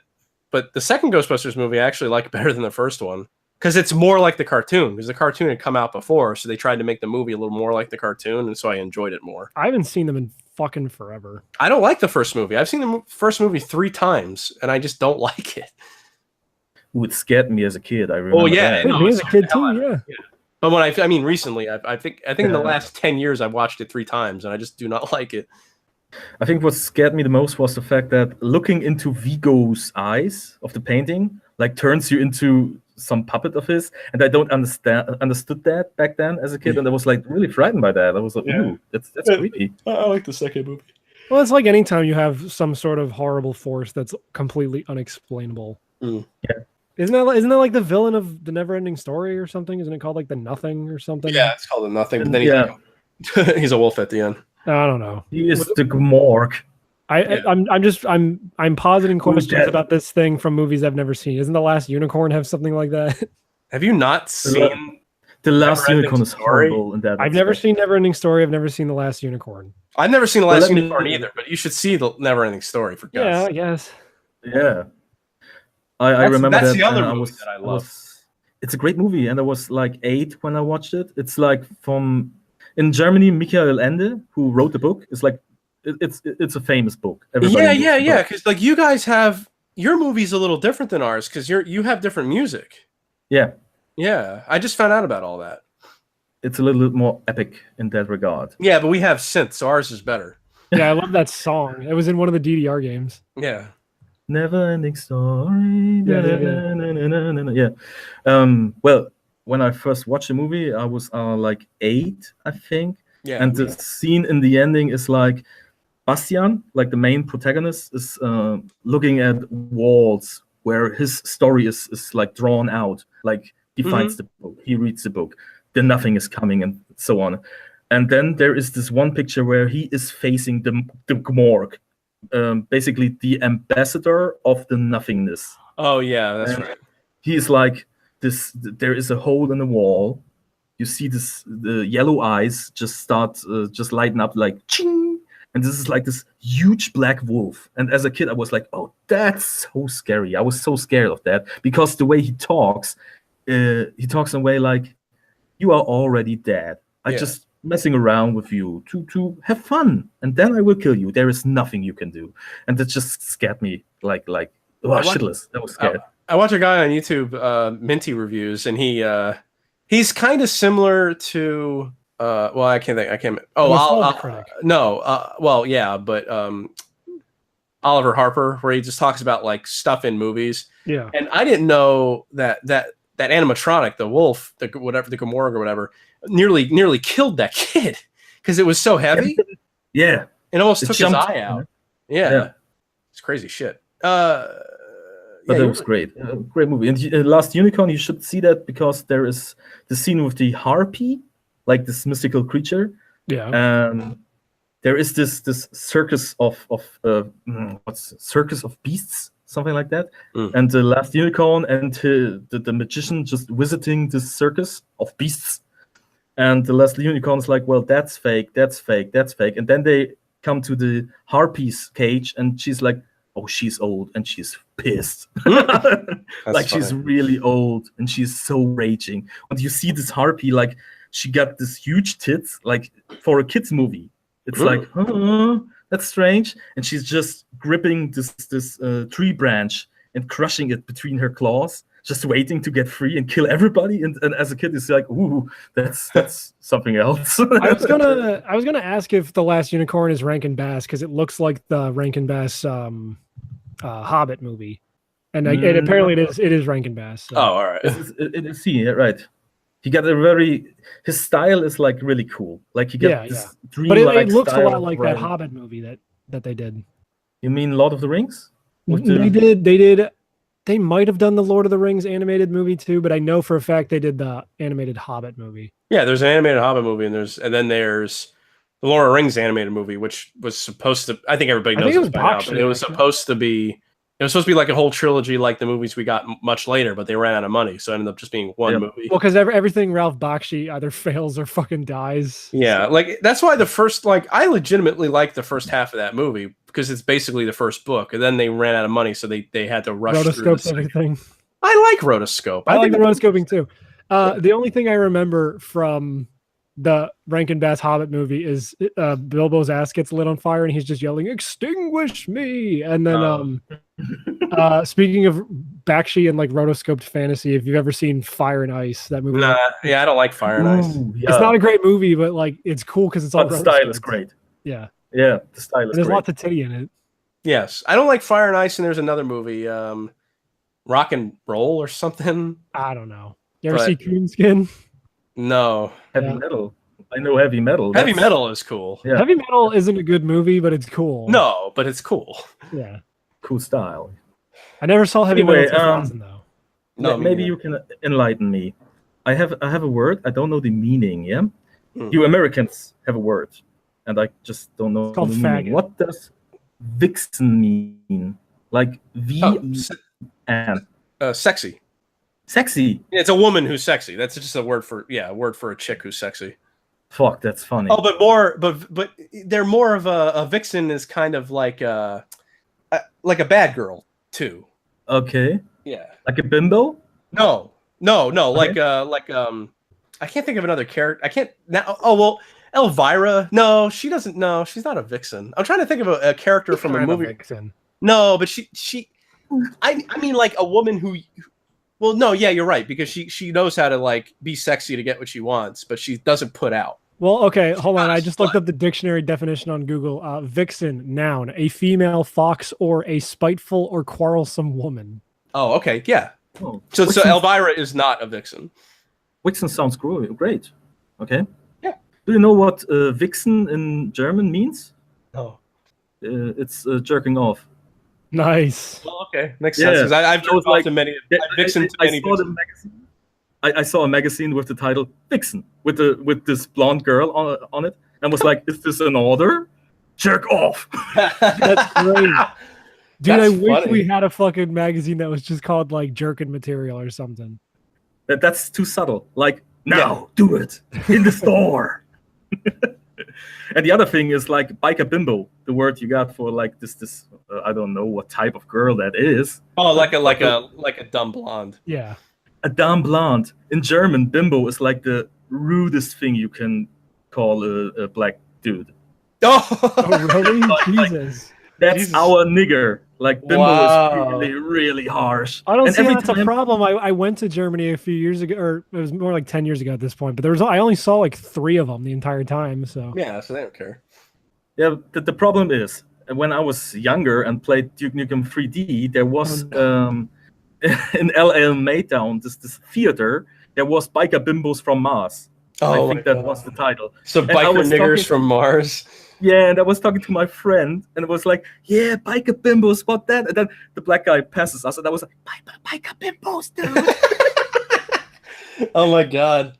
There's an actual movie called "Gay Niggers from Outer Space." Have you seen that? Gay niggers from no, I know communist mutants from outer space. I know that. Oh. Well, that's like you have to watch that movie in Germany, right? In high school. Yeah. I'm sure there are words in other languages that when you say them over here, it's something. But I only know about good gestures. examples. I know it's gestures. Like you're not supposed to like tug your ear in Italy because that's like fuck you or something. I don't know. Yeah, I remember that they had to change the cover of Left 4 Dead 2 in Britain. Yeah. because it means cunt. Yeah. The game is like, yo, cunts. No, turn it around now. Victory sign. That's better. so funny. Yeah. Oh, this is so good. Anyway, next topic. I have my list. Do you guys think there's porn of the Charmin bears? I'm sure there is. But no, here's the question. Yes, they do have toilet paper stuck to their asses. I hate those commercials. It's disgusting. Let's go to break. Well, let me ask my last question then. Okay. What do you think it's like having sex with Serge Tankian? Who's that? The singer from System of a Down. Who's that? Are you fucking for real now? What's the singer? Serge Tankian from System of a Down. You never heard Chop Suey? Who's that? Chop Suey? I Cry When Angels Deserve to Die. You never heard? That sounds I saw a dumb. flash animation of that. That was You've great. never heard Toxicity or Pizza Pie. BYO? That's him. Yeah. I know. I did. When you said Serge Tankian, I didn't know what you meant. But then when you What said, do you think it's like System of having a Down, sex with him? I think it's great. Do you think he's like? He goes pogo into my ass. Is he good? You think he's going like? I'm going to come. I'm coming. Oh. Yeah, probably. Gamers unite! Like, no. Isn't he all about like Albania or something? I don't fucking know. I thought you boys understood. It's business. That's all it is. We all sell out every day. Might as well be on the winning team. Let's make some money. Rape me. What the fuck? Rape me, my friend. Richard Cheese. Rape me. Nirvana. I know. I put my headphone back in and it's like rape me. Hi, Mitch. I really hope he includes that as the start of the third segment because that's great. Shit, that's funny. Anyway, what else? Oh, so many topics. I'm really prepared for this. I'm glad because usually we don't. If it wasn't evident from listening to this show.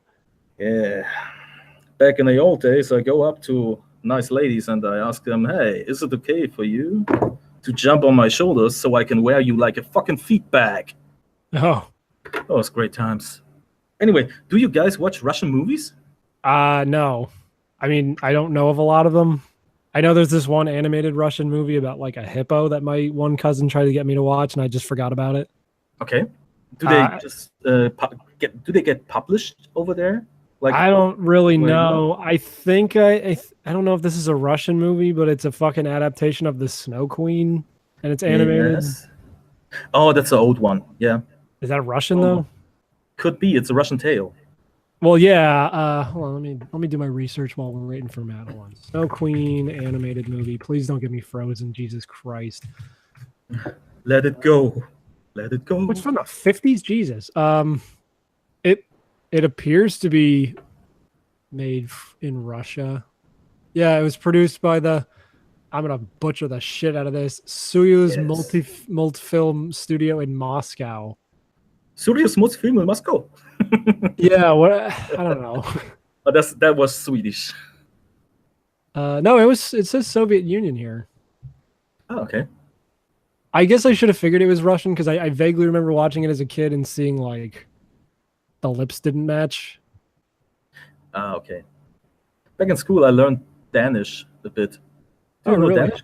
Yeah. Do you want to know what's red pudding with cream on top is? Go for it. Røde mit flødepop. That sounds like a band name. It's like røde, red, grøde, pudding with flødepop, with cream on it. Flødepop. I like that. And that's basically all I remember. And øl, that's beer. Øl. And tak is thank you. Tak. Did I ask you last time you were on the show if you drank Spezi? Spezi? Yeah. Yes. Couldn't remember. They sell it here. Yeah, because I like Spezi a lot, but they don't sell it over here. Actually, they start selling it under the real name, like Paulana Spezi. Like that's really a product right now. Before it was always Mezzo Mix. Yeah, that's the one I tried when I was there. Yeah, that's Coca-Cola Company's. Yeah. Spezi. and now they just back to Paulana, which is a beer brewery. Huh. They do. You can say Brauerei. I know. Okay, yeah. I'm embarrassed enough because I really try to. I hate it if I don't have the words. I sound stupid, and I don't like that. I No, really it's try okay. to focus on the language, and it's hard. I mean, I'm from here and I forget words. Yeah. I'm from here. Yeah. I've been talking into a microphone for 7 goddamn years of my life, and I'm still not good at it. So don't worry. Okay, let's talk about Darth Vader. I was talking about. No, I'm sorry. I love how you're clearly biting your lip through the whole sentence. Yeah. Isn't that right? Okay. You got it. I just asked Mitch, do you guys get this Russian movies, the modern Russian movies published in America? Not modern stuff, no. I think the Russian films that come out here are very select. Because over here, Amazon Prime had a few Russian movies, and they are surprisingly well made and good. Like a science fiction movie came out 2017. It's called Attraction. It's about basically it's The Day the Earth Stood Still, made by Russians. Oh. But the story is basically that an enemy ship is crushing down in Moscow, and the people just gather around it and try to find out what's going on. They discover there are like robo-like creatures on board, and it comes to a full-fledged civil war between two factions. And there's this one Russian girl who just discovers that the robots actually just are peaceful, like what else? But they look like fucking nightmares, and it's the effects are like really well made. And I was like, this is Russian right now. That's a Russian movie. And I watched Watchers of Day, or Day Watchers and Night Watchers. That's like a very famous series of books over in Russia, like the paranormal, like the Day Watchers and the Night Watchers are like paranormal activity detectives, killing beasts and monsters, stuff like that, like cliche stuff. Yeah. But the way Russians do that kind of movie is like so different, because the whole mentality is different, that it's really, really interesting to see. Like in Watchers of Day or Day Watchers, whatever it is called, they use like this glasses with different shades to identify creatures, because the light is like reflecting differently from different creatures, because they move in a different dimension, basically.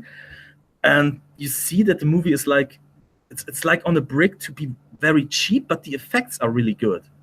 And it's like really strange. And I thought about it, like the only people who knew this movies are like Europeans and East Europeans. I don't think the movies just travel far. Like I don't think that Americans know anything about Watchers of Day or Day Watchers, whatever it is called. And I was just curious if you guys knew any Russian movies, if they just make it over to you. No, on Netflix we get a lot of Indian stuff for some reason. Yeah, me too. Isn't that strange? Yeah, I mean, and I haven't tried watching any of it. Maybe some of it's good. Like, but I'm more like I've only ever been. I've been longer exposed to Asian things. I mean, like Japanese and Chinese and Hong Kong and all that kind of stuff. We've had more of a. In America, we've had a longer time with those things. So over time, maybe I'll start watching. I mean, I'm not against watching Indian stuff. I just don't. I don't know. None of it. Just I don't know. It's like Spanish stuff. I mean, I've definitely had a longer time to get used to watching like stuff in Spanish, but I just haven't wanted to. Russian stuff. I mean, I would watch Russian movies. I just we don't get. I haven't seen one ever. I don't think. And if I have, I didn't know. I mean, unless if we can count Red Heat with Arnold Schwarzenegger. Yeah. Which I do love that movie. I gotta say, I love this new meme with the I came home I tried to hit on this. What was it? I tried to text this girl, and her boyfriend sent me this video back, and it's like the guy, he's like punching the phone, and then his whole ass comes out the phone. Have you seen this? No, I haven't. Well, there's like a lot of people doing different things. Like it was it was Inuyasha smacking up the phone with like a figure. Inuyasha smacking up the phone like first person, and then his ass comes at it. Well, because you saw the original post of that, right? It was that guy, right, punching it, or was it a real thing? It was a guy punching it, and then his ass falls on it. Yeah, that's that's the first one I saw. Yeah. I saw the Inuyasha one, but I didn't know if you. Yeah. I was reading about Birth of a Nation. What were you talking about? Just Russian movies. Okay. I've been watching Yu Yu Hakusho, and I fucking love it. I think it's a great fucking show, and I've been watching it dubbed. Okay. Yeah. I was gonna try to watch it subtitled, but the subtitles are so fucking boring. Like when you watch it dubbed, they like make jokes and shit, but like the subtitles, I mean, maybe they just maybe they subtitled it badly or like too on the nose because it's really shitty. So, but the dub is fun. Never heard of it. I watched. Yu Yu Hakusho is an anime from 1990 to fucking 1994. It used to be on Adult Swim. I'm sorry. It used to be on what was the anime one called on Cartoon Network? Toonami. Yeah, it used to be on Toonami over here back in like I don't know, maybe late 90s. And I never really watched it. But now it's on Hulu. Hakusho is a show about a green boy who beefs it and then he becomes a ghost and he can shoot beams out of his finger and God is a baby and he tries to flirt with this hot blue-haired witch that has a British accent. No. Okay. That's just the first episode. There's a guy who's a fox, and there's another guy with 3 eyes. No, stop! You're gonna start spoiling things for me. A fucking dude with only on episode big-ass 50. Slats. Yeah, I like it. I really should watch it. I never really watched. I'm actually interested in watching Hunter x Hunter now because I think that's the same guy. Mm-hmm, it is. Yeah. From what I hear, it might even be better than Yu Yu Hakusho. Yeah, so I'm looking forward to it. I've always wanted to give Hunter x Hunter a chance. It just looks so goddamn stupid. I know. But I said the same thing about JoJo, and look at us now. You said that about JoJo? Are you retarded? Probably at some point. Dude, come on. That art style is admittedly... No, I've always liked it. Ever since I found out about it. No! Back when I was closeted, I had to pretend I didn't like it. So yeah. You know what's stupid too? Us? Fear the Walking Dead. Do you know this series? No, I haven't tried watching it. Ooh, that's like the worst series I've heard it's pretty bad. The history of mankind. It's like humongously terrible. It's amazing. I watch Walking Dead, but I hate the show. I watch Walking Dead because I want to see the characters fucking beefing. I want to clap when I see the characters I recognize. Yeah. Yeah. Just the zombies. I just we watched Fear the Walking Dead all 4 seasons just to be angry. Just to be angry. It's not entertaining. It's not about fun anymore. It's just to be angry. Was Walking Dead ever fun? I like Rick, actually. I like Rick. Yeah. Oh, yeah. I mean, but Rick's a faggot now. Yeah, I haven't seen these the season 8. I haven't seen. Well, I haven't either. I've only seen like whatever the last one was on Netflix. But like, there's only one season I liked Rick, and it was when he was like, just whenever he would come up to people he didn't like, they just killed him. Like they killed a bunch of people in that church. I don't even know what season it is. Maybe it's like season 4. I don't know. What if it's just every season they do that? Maybe. Can I tell you about Fear the Walking Dead? No. Yeah. It's amazing. All right, season 1, Fear the Walking Dead. The premise is you will experience the apocalypse. Like in The Walking Dead, it's just Rick wakes up from a coma. The world is already gone to shit. Fear the Walking Dead is the world starts getting wrecked. And that's the premise. And it could work, actually, maybe. But it doesn't. The first season is like, well, there are dead people walking around. And the people are like really calm about that. Yeah, it could be whatever. And the military starts to build like compounds. Like they make a fence around living quarters and stuff like that, around the houses of people, like basically protecting the people from the dead people who they walk around. Well, what else?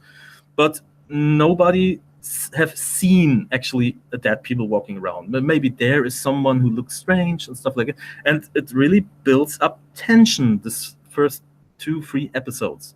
Yeah. And the story revolves around this family. Like it's of course it's a mixed race family. It's that guy that played, I think, Boba Fett. No, not Boba Fett. Oh, Django Fett.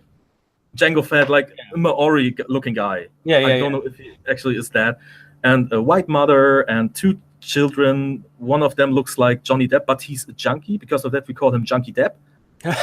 And these guys are our protagonists. So they bond together with her neighbors who are like Mexican. The father is a Mexican assassin, but he's a barber now. He cuts hair. He is quiet about his past, stuff like that. He got a daughter and a mother. So that's our like 7 characters we have to work with. So these 7 characters find out, all right, the dead walk. The world is fucked. The dead walk, the military can do nothing about it. And in one of the final episodes, they realize, well, the military hadn't shown up for a couple of days. It's like they leave us alone. They surrendered. They are gone. So we have to go. And they pack their bags and everything, and they start driving towards the gate that just keeps the dead out. And they look into the windows of the other houses, like there are families eating, and they are happy because they don't know how fucked they are. And they drive through the gate. They open the gate. They drive through the gate, and they keep on driving. And they don't close the door. They just leave it open. Nobody knows that the gate is open. So everybody in this little village is fucked because the undead will come in and eat everybody without. They have no choice to, or they have no way to defend themselves. That guy, that family is our hero family. Yeah, they leave the door open for everyone to die. That's the end of the first season. They go on a boat and they flee. Like, all right, okay, they condemned everybody to death. Great, that's great. Second season is we are on a boat. It's like Walking Dead. We are on a farm, but we are on a boat, which is like a smaller farm with less zombies and totally boring. And they start to go each other on the nerves, and like there is what's the word? A walkie-talkie communication device. Like, oh, there are other survivors. Let's look for them. And they drive around the coasts and looking for stuff to collect and to survivors, blah blah blah. And they told us repeatedly, well, we don't have much ammo left. We have to be cautious. And the next scene, they are arriving on the beach, starting to scavenge like a broken down car or a ship, maybe, I don't know. And there are zombies coming, like 500 meters away. Like that could be like in Canada. They're like, oh, they are coming. We have like 2 hours to get away. They are coming for us. And one of them, who told the family, like, we don't have much ammo, starts shooting away and hits nothing. And I was like, that's strange decision to shoot at the zombies at that angle from that distance. Whatever, it's a handgun. He probably can get a good shot in. So they flee, they drive, or they swim around with the boat, blah, blah, blah. And the final is that they are arriving in Mexico, where the captain of the ship has some friends, and they have like a safe space, like with big walls. Turns out the big walls are like a meter high, like 2 feet. And yeah, that will keep us safe. The end of the second season is like the family accidentally lays a fire at the place because they don't agree with the owner of the place that he keeps slaves for work. Yeah, they keep. He's like, all right, you want to survive? Come in, but you have to work for me. Then you will be safe. That's the whole deal, and I am okay with that. But they are not. They have to burn the place down. Third season is like, the place is burned down. We walk around a little bit. We're looking for another hideout to burn down. And they find a ranch in the middle of nowhere, led by a racist, of course, who hates Mexicans. Yeah. And he only lets in like white people. And they got a black dude with them. And he's like, no, he must stay out. And that's the conflict. Well, they burn down the ranch. Of course they do. But actually with a twist. Because the son of the leader of this ranch is like a psychopath. Like really, really psychopath. Violent, and he can't be controlled. And the family is like, well, he's a cool guy. Then he killed one of the family. And they are like, well, he's still a cool guy. We can't kill him. And that's like the threat of this whole series is like, we don't want to kill anybody, no matter how evil he is. And that's like, at the point of season 3, the apocalypse is like a year. Like the world is really torn apart by zombies. There is no society. There is no moral value to hold. They have to survive, and instead of surviving, they just keep every psychopath alive and keep him with them. Hey, get in the car, you bat naked, white knife swinging freak. Have some fun with us. And the whole series just crumbles more and more because they keep people alive that should be obviously dead or killed, but they don't do that. The best scene is where they took the son's the son of the leader of the ranch, because he killed somebody, and they're like, we can't keep you here. We have to exile you. You have to go. And the mother drives with the son and one of the soldiers of the ranch outside, like 50 kilometers. And then she's like, well, here's your stuff. Here's your backpack. Here's a gun with 1 bullet. Here's your knife. Go your ways. And the psychopath is like, yeah, thank you. Takes a knife and stabs the soldier who followed them, like repeatedly. Tack, tack, tack. And the woman is, stop it, please. You have to go now. And I was like, what the fuck? He just stabbed the guy in front of you. And you're like, oh, come on. Don't be mean. That's always been the problem with even the main show, right? Is they just like have to make stupid decisions so the plot can keep going. Yeah, absolutely. It would be a story. Yeah. It's like when Rick, the last thing I remember is like Rick goes out of his way to put him and everyone else in danger just so he can try to like shoot a deer. It was retarded. And the deer wasn't even there. It was an awful like effect. Like they tried to overlay an actual deer onto it. Like it looked so fake. So not only was it a stupid decision, the scene looked like shit too. I like the scene where I don't remember her name, but when the wife of Glenn is shooting Negan and hitting the bed. That's like my favorite part of the show. I was like, yes, that happened. Oh, that was terrible. Terrible. But the best thing is about to come, because season 4 arrives. Yeah. They called it season 4. Fear in Germany is like 4 is fear. Season 4 arrives, and we do a time jump. And the first episode is like, we see Morgan from Walking Dead, like the dude who's changed characters like underwear. And he is visited by Carol and Rick, and me and my wife was like, oh, look, real characters. Can we keep them? No, we can't. They are just there, so you are excited about them. And the next episode is like Morgan is going away, and because Fear the Walking Dead needs some star power, Morgan needs to show up. But the cast of Fear the Walking Dead, in the meantime, was in a stadium. They made their own safe place. Because they burned every safe place that owns somebody else, they made their own. And they just started planting seeds and stuff like that. And they seem to be doing really good. But then fate strikes grimly, because there is a little girl that comes into the shelter, and everybody is like, oh, how do you survive? And my wife and I are like, she's a spy. That's how she survived. And she's like, oh, I'm hurt. I lost my mom. And we catch the girl repeatedly using one of their communicators, like I don't know the word in American. What's the funk? What? Like this little it's like a handy but older. Like a walkie-talkie? A walkie-talkie. All right, let's go with walkie-talkie. We repeatedly seen her use the walkie-talkie, and she keeps telling the audience like, try to reach my family. And my wife and I are like, no, you try to reach your friends and tell them what's going on inside the walls of the stadium. Well, that's exactly what happened, because the next day a new group shows up in front of the walls of the stadium. They are called the Vultures. The Vultures, like the bird. And there are 7 vehicles, like trucks, and maybe 30 people. And they just stand there, and they get out their chairs, and they sit down, drink a beer, and they watch the stadium. Well, the people inside the stadium getting nervous. What's up with that guy? And so Madison, the leader, the mother of the family of our heroes, goes out and talks to the guy.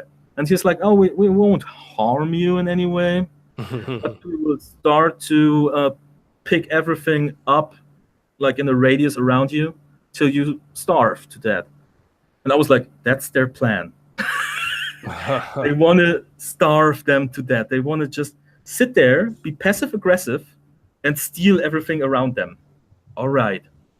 They wait, and he said something in the vein of, "We did this a couple of times. It doesn't matter if you fight. We will stay here and we wait till you all are dead." And I was like, wait a second. What exactly is the gain of this? Because they sit outside, they wait till you starve, and then they go in and take your stuff. But what stuff exactly? If they got weapons, they would use it against you. And if they got food, well, they wouldn't starve because they don't have food. So the food is gone. And the weapons probably aren't there. So what do they gain? So there's like a big hole in the story right there. And they sit there and be passive aggressive. And not one guy from the stadium is like, why don't we shoot them? They are sitting in the open, they are mocking us, and they're they listen into our walkie-talkie talkings, communication, and they find out where we want to go and go there first and steal the stuff we wanted to steal or scavenge. And it's like, it's so bizarre. Like he is telling Madison, like the leader, look, I know what you got. You got 8 rifles. You got 80 bullets. You got 2 handguns, and you got 6 grenades. And I'm like, I asked my wife, like he said to her, she got 6 grenades, and there are 7 vehicles. What stops them to blow them up? What's the matter here? Why? Because they don't have weapons. They are no threat at all. You don't see them armed or anything. They're just sitting there, and no one. You're sitting there as a viewer of this show and supposed to be like, oh, this is threatening. Some guy sitting in my lawn. What will he do? Well, nothing. He's just sitting there. And that's the whole story of season 4. It's composed out of flashbacks to that very dramatic, I'm sitting here and watching you passive aggressively, and Morgan's journey to whatever. Morgan is just walking around, meeting a cowboy who behaves like Forrest Gump, like Cowboy Gump, and that's all. And I don't know how this series got so far, like season 4, and the whole series is riddled with stuff like that, where we just get angrier and angrier at the people. The worst thing is, like, they're starting to really get hungry. They don't have any food left. The vultures were right. They will starve. So the mother takes Junkie Depp, her son, and they drive out. And they arrive at church, and they know there is a panic room with plenty of stuff. And as they arrive, they see a vulture truck standing there. And the mother is like, oh no, they are already here. And out of the church comes one guy, unarmed, with all the supplies, and starts throwing the stuff into his truck. And the mother is like, well, we lost. And I think, yes, you lost without a fight. You're just standing there. He's unarmed. Just shoot the bastard. What's wrong with you? Oh, it's sorry, I'm rambling. You obviously really hate the show. It's amazing. You need an outlet. Yeah, I mean, that's why I watch The Walking Dead, because I have all these questions, but I keep watching it because it makes me laugh at how bad it is. I mean, personally, I blame the normies because they seem to be the only people who regularly watch it every week. I mean, it's the kind of thing where, like, Corey was watching this fucking show on Hulu, and I guess it's on TV Land. It's called Younger, and, like, Hilary Duff's in it. Never heard. But, like, it's Hilary like the gayest. It's like the gayest shit ever. It's like a really bad. I watched the first episode. Oh, sorry. Go ahead. I was gonna say it's a really bad show, and I kept making fun of her about it. And she's like, I know it's bad, but I can't stop watching. So, like, yeah, once you get invested in these characters, it doesn't matter how fucking stupid their decisions are or the world surrounding them. People are still gonna watch because again, they clap because they see the characters. With The Walking Dead, I hated it from the very beginning. But I when I found out that all the characters that I really hated from the first season die, I was like, oh, I want to see how they die. Well, I mean, Shane was right the whole time. Yeah. Yeah. I don't know. I feel like the only reason that you hated it when it first started because you knew it was popular. No, I watched the first season and I thought it was... No, not me. I didn't like any of the characters. I mean, they are unlikable. Yeah. I watched the first episode of Westworld and I really liked it. So I'm excited to watch more. Apparently season 1 is really good. Yeah, well, I heard season 2 is like Sucks. weirder. Well, no, I heard it was weirder, so I was like, I don't know. So I might like it, I might not, I don't know.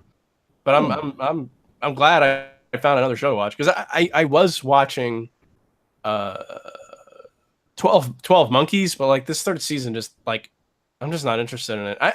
It was never really a show that I liked a lot anyway, so I'm just kind of done with it.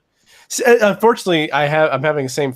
I really liked that Trolls show, Troll Hunter. Troll Hunter, and this third season, I'm just not interested at all. And it sucks because I really do like that show, but I don't know, something about it. I'm just not into it. I think I watched 12 Monkeys season 1, and I thought it was okay. Yeah, season 2 is better because they do more time. Yeah, they do more time travel stuff, and they spend more time like in the past, so it's just more interesting to watch. They go into the future, they go in the past, they go into alternate timelines, so it's more interesting. But this new season is just basically what happened was they revealed the mystery at the end of the second season. So now in the third season, it's just them trying to stop the guy. So it's not interesting. Like they already blew their load on the mystery, so now I just don't care anymore. I'm like, well, yeah, okay, they're gonna have to eventually they'll get the bad guy, so I just don't care. It's like I kind of I had a similar experience with it was a Bruce Campbell show. It was a Western. I just forget the name of it now. But there was this whole mystery. Country Junior. Yeah. There was like this whole mystery with like the orb and why it was giving people powers and stuff. And then they reveal that in the middle of the season, and they killed them, and they get the main bad guy. And after that, I'm like, well, I don't care. Like I watched 20 episodes of you going through like the main plot, and now it's over, and now it's just a bunch of side stuff. Like they should have dispersed the side stuff and then let the big reveal to be the end. I know something about Bruce Campbell that would destroy his career in today's climate. What, is just sexist? He doesn't have a career anymore anyway. He retired. He still does Ash vs. Evil Dead, which is a great series. That got canceled. No. Yeah, it did. Yeah, it got canceled. I watched the third season. Yeah, it's done. It's donezo. Oh, damn. Yeah. That's a show I didn't like at first. And then I started watching I watched like the last 3 episodes of the first season, and I thought they were awesome. So then I like binged the second and third season more or less. I really did like it after that because the first episode I hated it so much. Then it got good. What? Yeah. What was the reason for your hate? Oh, it sounded like you're talking to somebody else. I think Sam Raimi is a hack fraud who got lucky, and that first episode is directed by him, and I could tell because it sucked. It's a little gimmicky with the camera work. Yeah, he's a jerk off, and I don't like him. I don't know anything about him personally, but I think, he might be a nice guy, but I think he got extremely lucky with Evil Dead 2 and 3. Spider-Man and Spider-Man 2. Those movies suck though. Those movies are great. Spider-Man 2 is okay. No, I hated that movie. I saw it in the theater and I hated it. So this isn't this is too popular. And no. Okay. Yeah, I hated it. Well, I was thrilled to see Spider-Man on the big screen. Basically. That was the first movie for me. Yeah. Yeah. And then the third movie was hilarious. So I have to give him credit for that. That was a funny laugh a minute. I think I was a big fan of Sam Raimi when the Evil Dead 1, 2, 3 came out. But then there was The Gift. I think it was called The Gift. This was like a movie about paranormal skills of a little girl, something like that. And it was like advertised with, Sam Raimi's new epic fantasy blah. And we watched it, and I was so disappointed because it was boring as fuck. That's what I'm saying. I think I don't know what happened to him after. Unless if he just got destroyed creatively after Spider-Man. Nothing he's come out with after that's been any good. I heard Drag Me to Hell was good. No, that was crap. It was so boring. Yeah. I don't think I even finished it. I think I was really close to the end. And it was just so fucking boring. I was in the last 20 minutes. I just started fucking fast forwarding. It was so boring. Yeah, well, the twist was pretty predictable, and it's like filled with this typical Sam Raimi humor. Like, the comedy in it isn't strong. I didn't like it because he did do Cabin in the Woods, right? No. No, he didn't. Who They did use a Cabin in lot the of Woods? they use a fuck. I forget. Wasn't this? There's a lot of cliches that were. I mean, Cabin in the Woods is like aesthetically. Yeah, that's why I thought he did it. Yeah, it's like a big homage to Evil Dead, but no, I don't think. But it's an Who homage, directed yeah, it? right. Hold on. I think it was Wasn't Joss that- Whedon actually. Wasn't that Whedon? That I was about to say. That would make a lot of fucking sense, wouldn't it? Drew Goddard. Joss Whedon worked on the screenplay. Drew Goddard, the director, also did World War Z and the Martian, World War Z was okay. Cloverfield. I like the movie. I haven't seen the first Cloverfield because I don't think I will. But I loved Cloverfield Lane. 10 Yeah, Cloverfield Lane. John Goodman. Yeah. That was a good movie. Did I tell the story about how we went to my girlfriend's house or my girlfriend's dad's house and we walked in on the end of that movie? Wow, that sucks. Yeah. Well, you know what's funny though? Like the end or the actual end? Because I don't want to spoil this for anybody who hasn't seen the movie because it's still worth seeing. But the end had to be they just tacked that part on and renamed the movie 10 Cloverfield Lane. Yeah. Because the whole movie like did not need to be made like they named it that just because I'm sure it's like they're like, oh, no one's going to see this movie. Well, Cloverfield was kind of popular. Yeah.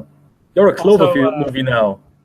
But what part That did you was see? Mitch, did you see the end or the end? The end. Oh, see, it doesn't matter. Okay.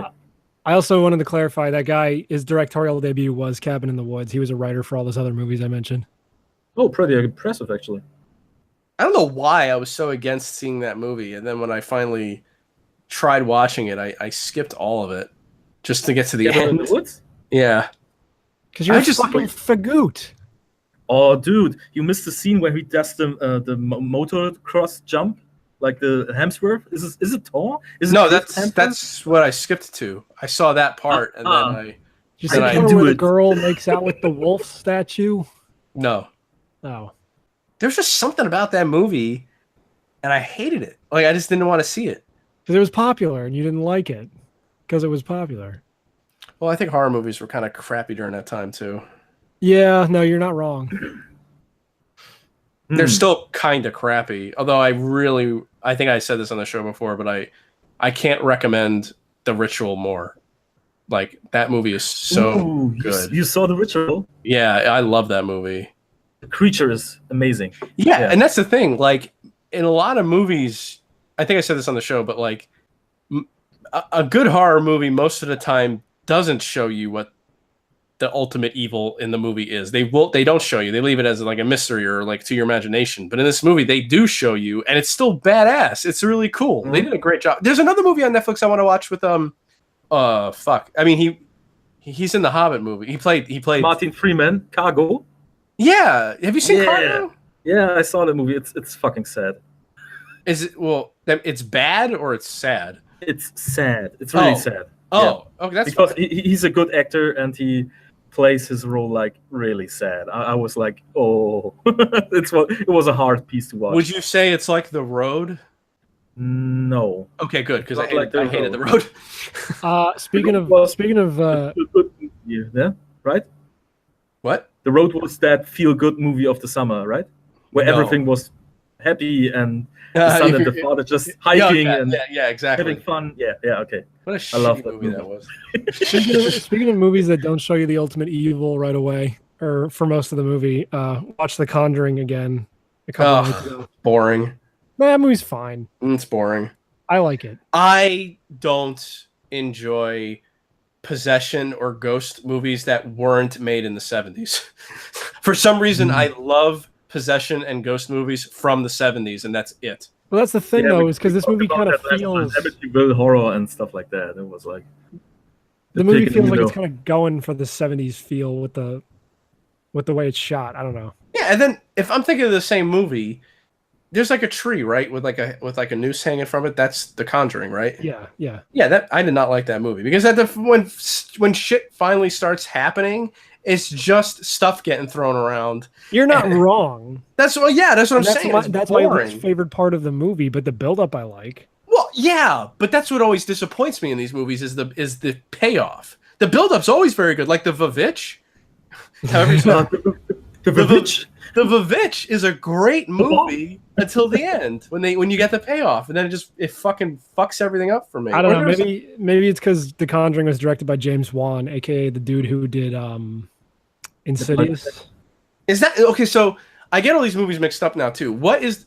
I'm gonna spoil a movie. What is the horror movie where at the end there's like a snake woman swallowing somebody whole in a cave? Is that Insidious? No, Insidious is the one where he goes into like the ghost realm. No, but what movie is that? I don't fucking know. Okay, because there's like an old lady in a cave and she like is like trying to swallow somebody whole. You're talking about the new It? That almost happens in the new It. No, I haven't seen the new It. Although I'm so glad I bought it on Blu-ray. What? Do you know what it is? Could it be Don't Knock Twice with the Baba Naga? No, I didn't see that either. I don't know what it was. It was just crappy. All these new ones, I don't like all these new horror ghost like I love Amityville Horror. The original, yeah, I know. That movie's fucking awesome, and I love with Chris Christopherson. Yeah, and I love yeah. I mocked you a year back.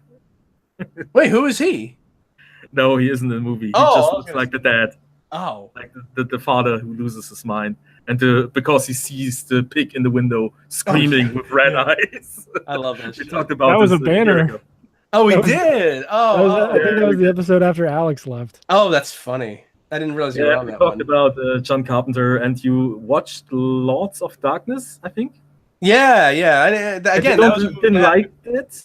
It had great. It had a great build up, but the payoff was a little But I still liked it because John Carpenter. The time travel thing is really weird, like the green stuff in this tube, and no, I liked all that. It was just more I like Alex Cooper. It was like a big, the end is just. He's literally like the cartoon Satan. Yeah. A big red thing. And I'm like, Because that's Insidious. Oh, okay. Like, I love The Omen. That's a great movie. I have to see Exorcism. No one realized how evil Damien is. Yeah, I know.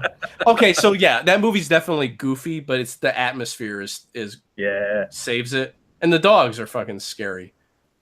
Have you seen Little Evil on Netflix? No, but I might. Like, it looks kind of interesting. It's kind of funny. Yeah, it's a little too gimmicky, but because it's a comedy, it might work. Well, that's the thing. Like, horror comedies, I'll watch new ones and still like. There's two separate movies with a killer clown. There's one where a guy becomes a clown and murders people. That's just called Clown, yeah. Yeah, and then there's another movie where there's a clown who gets killed in the beginning, and then Stitches the clown. Yeah, that movie was fucking Stitches great. is great. That was such a good movie. Yeah, he hates children. Yeah, it was hilarious, and it was brutal too because he falls over in the beginning of the movie. He falls into a dishwasher where the butcher knife is sticking straight up, edge out, and just fucking gets impaled. It was hilarious. Do you really not remember Insidious? It was kind of like almost a poltergeist send-up. I don't think I saw it. At the end of the movie, the villain, it literally does look like a cartoon Satan. It looks like Darth Maul with bigger horns and like hooves. No, I didn't see that. And the best part about Insidious is the creepy song they decide to play to let you know the villains. It's Tiptoe Through the Tulips. Yeah. I think the problem is Conjuring is like with this two paranormal detectives. No? The investigators. Wife and husband. Yeah. And the husband is the same guy who plays the father in Insidious. Because of that, I always I got confused. And Conjuring 1 and 2 and Annabelle 1 and 2 are just like in one universe. I never saw the second Conjuring. I never saw any of the Annabelle movies. I might have seen the first Annabelle. I'm not sure. Annabelle 1 is like really boring. I don't know. I don't think I did see that. I kind of my friend likes these movies, so I'll watch them with him, and I always end up just being really disappointed towards the end of them.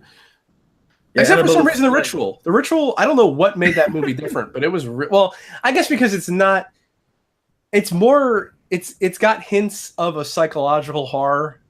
That's why I think I liked it more because there's more of you're questioning what the hell's going on, and then at the end, it's still you're like the fuck because the monster. It's a spoiler, but the creature is interesting looking. So that's what really. If it was just like all these movies, it was just like a humanoid looking thing that has a face that's fucking, oh, the eyes are blacked out and it walks backwards. Just like Deadly Premonition. Yeah. Enough with the crap that Mitch likes. Let's talk about the ritual. Yeah. I would really actually be interested to hear what your take is on the new It. Well, I didn't see it. No, I know, but you should, and I want to know what you think about it. Oh, I'll see it eventually. As soon as it's on Netflix or something, I'll watch it. Give it time. I like Stranger Things.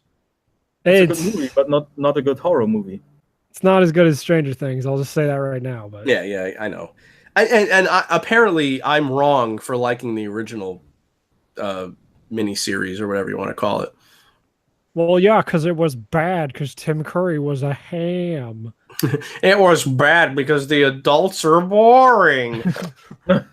People are stupid. Like, it's just, yeah, the second part is bad, but Tim Curry, like Tim Curry makes that fucking movie. It's hilarious. It's not, well, there are parts of that movie that are kind of creepy, and the first half is, of course, way better. That's why I'm curious. People did like the first half of this new. Yeah, that I'm really interested to see how the reception is for whenever the second one comes out, because yeah, they probably won't like the more adults. interesting part is probably the first half, where like when are they gonna remake Short Circuit? I feel like that's another movie that people like will remake, and I'll be like, ew. Yeah, it'll be like that Power Rangers thing where the design looks all shitty in CG and it looks like it won't hold up because everything will be all dark and all the graphics will be all dark and gritty and like. Has your wife continued to watch Lost in Space, Mitch? No, I don't know if she finished it or not. Because that's what I was thinking of exactly. Where like what the hell's his fucking name? I don't know what the robot's name is, but yeah, he looks like one of those things from Mass Effect. You're right. It sucks. Yeah. And it's the same thing with that Power Rangers. You see Alpha 5 or whatever in that new Power Rangers movie, and it's like, ugh, God. I can't even remember what he looks like now. What does he look like? He in the original or in the new one? No, in the new one. I can picture. In the new one, he looks looks like one of those droids from Episode 1 that like pop up and have like a weird like Saturn ring around their head. Oh yeah, okay. They're like the ones that were in the menu. Saucers.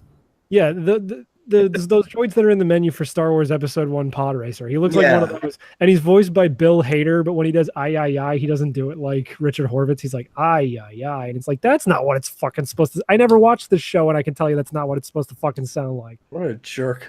Yeah. Bryan Cranston was the best part of that fucking movie. Was he in it for? He always is. Was he in it for 5 minutes? Does he die? Did he die? Yeah, at the beginning. I fucking told you.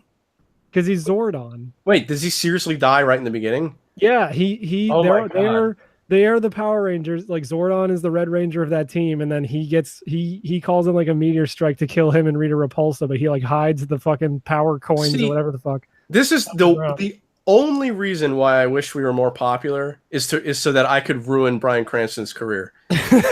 Because I really like him and I think he's a great actor. But he takes all these roles where he's in a movie for 5 minutes and then dies. I mean, he's only in the movie for 5 minutes because he's Zordon. He's trapped in a fucking wall. I know, but and it's expensive to make him look cool. What is the fucking point of him taking all these roles to be in movies for 5 minutes when he could be in an entire movie and be good? When are they going to reboot Malcolm in the Middle? No, but I'm saying it's kind of a similar feeling I've had for Vin Diesel. Where Vin Diesel can be really good, but it's like he chooses not to, because it's like his brand. Well, yeah, but like that's what I'm saying. He's the Iron Giant. I know, and he's the one soldier in Saving Private Ryan, and no one ever remembers. He was the Wheelman in that thing that I'm pretty sure was a video game and not a movie. The Wheelman.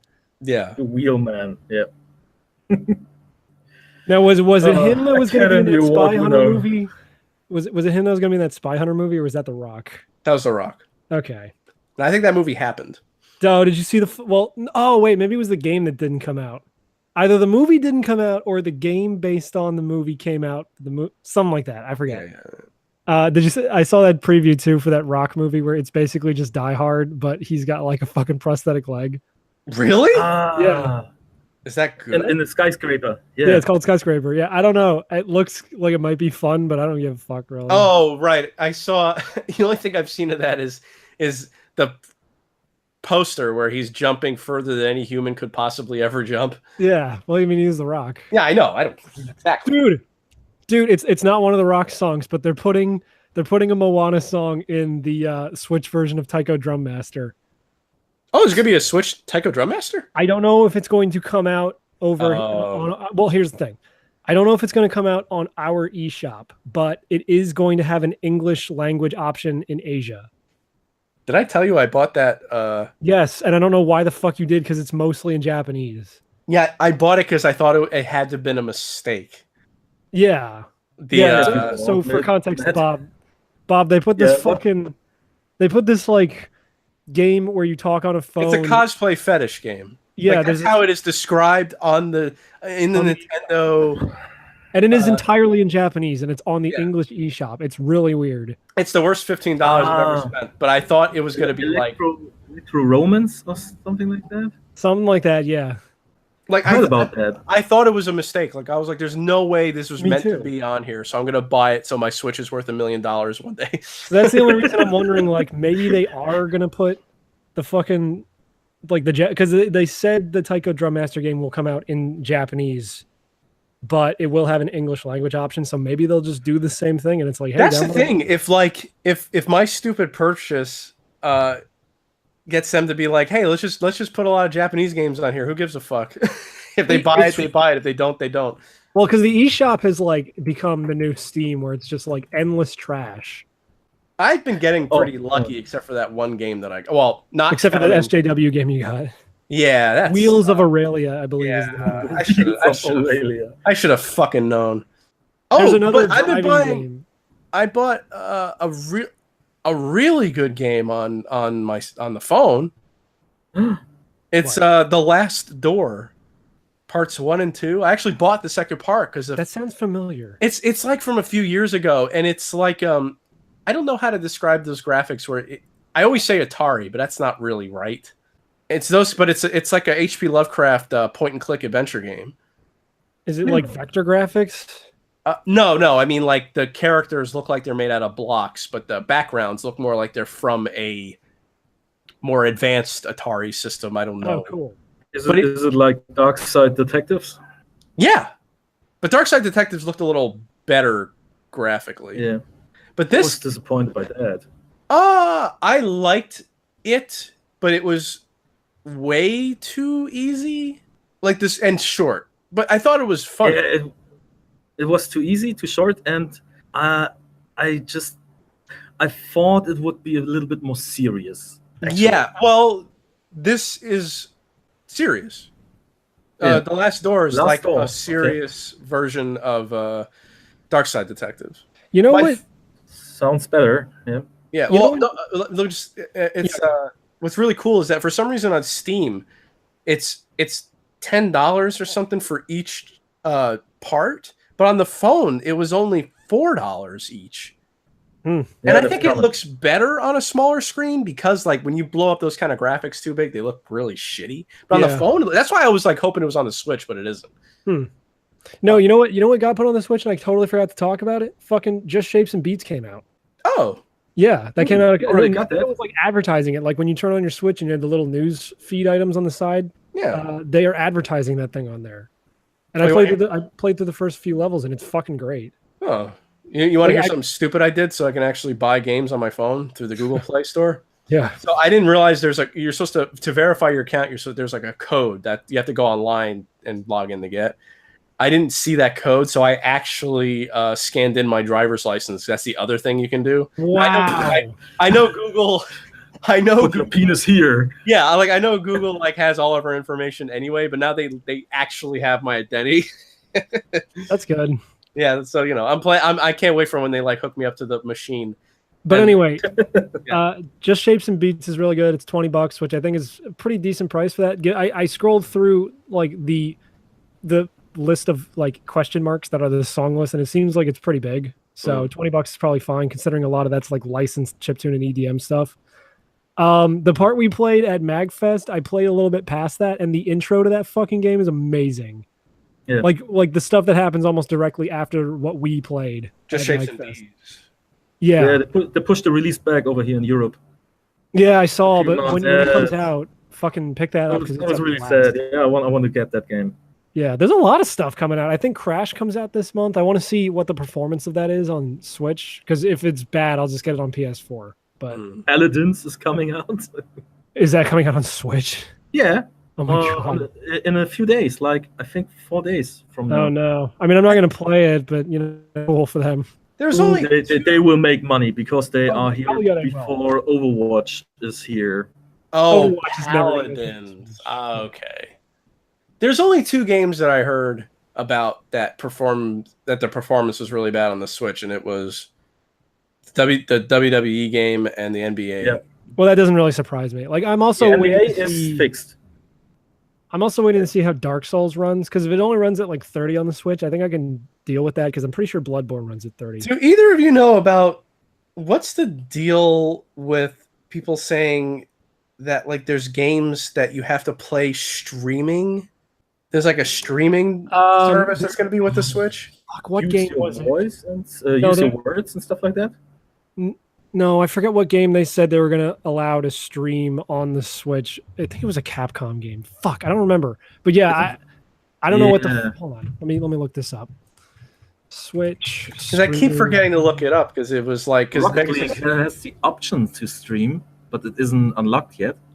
No, it was like a thing where like you couldn't own the game. It was like a subscription. Resident Evil 7. Yeah, Resident Evil 7 is the game. That's it. That's so crazy. Yeah, and a whole bunch of YouTubers just downloaded the game from Japan and are criticizing that it runs like shit because it streams from Japan and I'm in America. So, surprise! I heard, I read comments from people who live in Japan, and they say, well, it actually looks good and it runs good. So $20 for 6 months is all right to play the game, something like that. But that's bizarre. Like I would never fucking do that. No, that's a terrible future I don't want to live in. Yeah, because like I mean, it's already bad with all this DLC stuff. If we move over to subscription services for games, I'll just quit games. Because the technology right now doesn't really exist in a form where it's viable. Like I know PlayStation Now is supposed to not be so great, and there was that OnLive thing that failed miserably.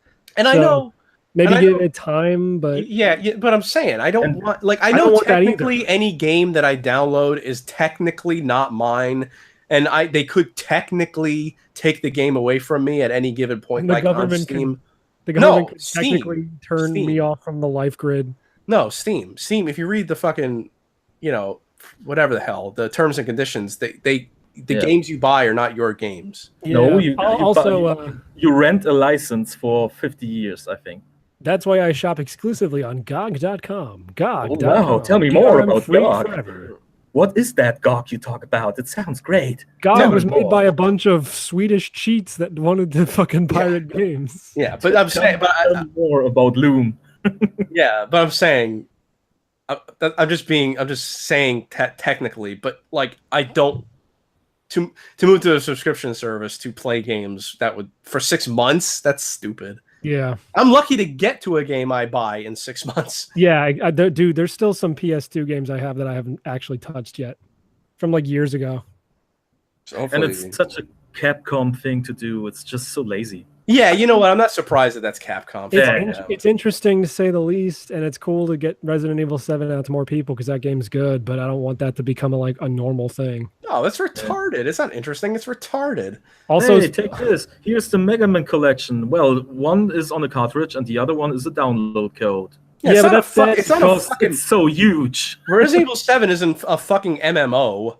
Like that's the only games that well.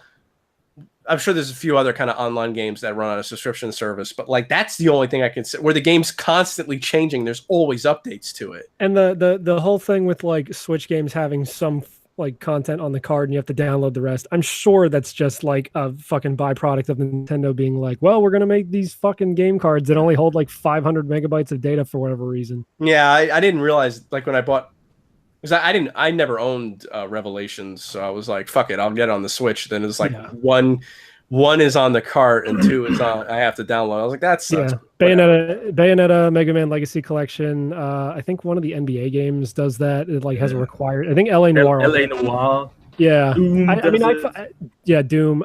I'm all digital on my Switch anyway, so it doesn't really affect me. But it does suck for people who actually want like the boxes and shit. You know, it's just not great. But I'm sure it's also a byproduct of them of like production costs for these things being mildly expensive. So it's like, well, we're just going to make a download for the second thing instead of producing 2 carts because that's too expensive. It's just funny that the idea of a subscription service to play games makes me think DLC is the greatest.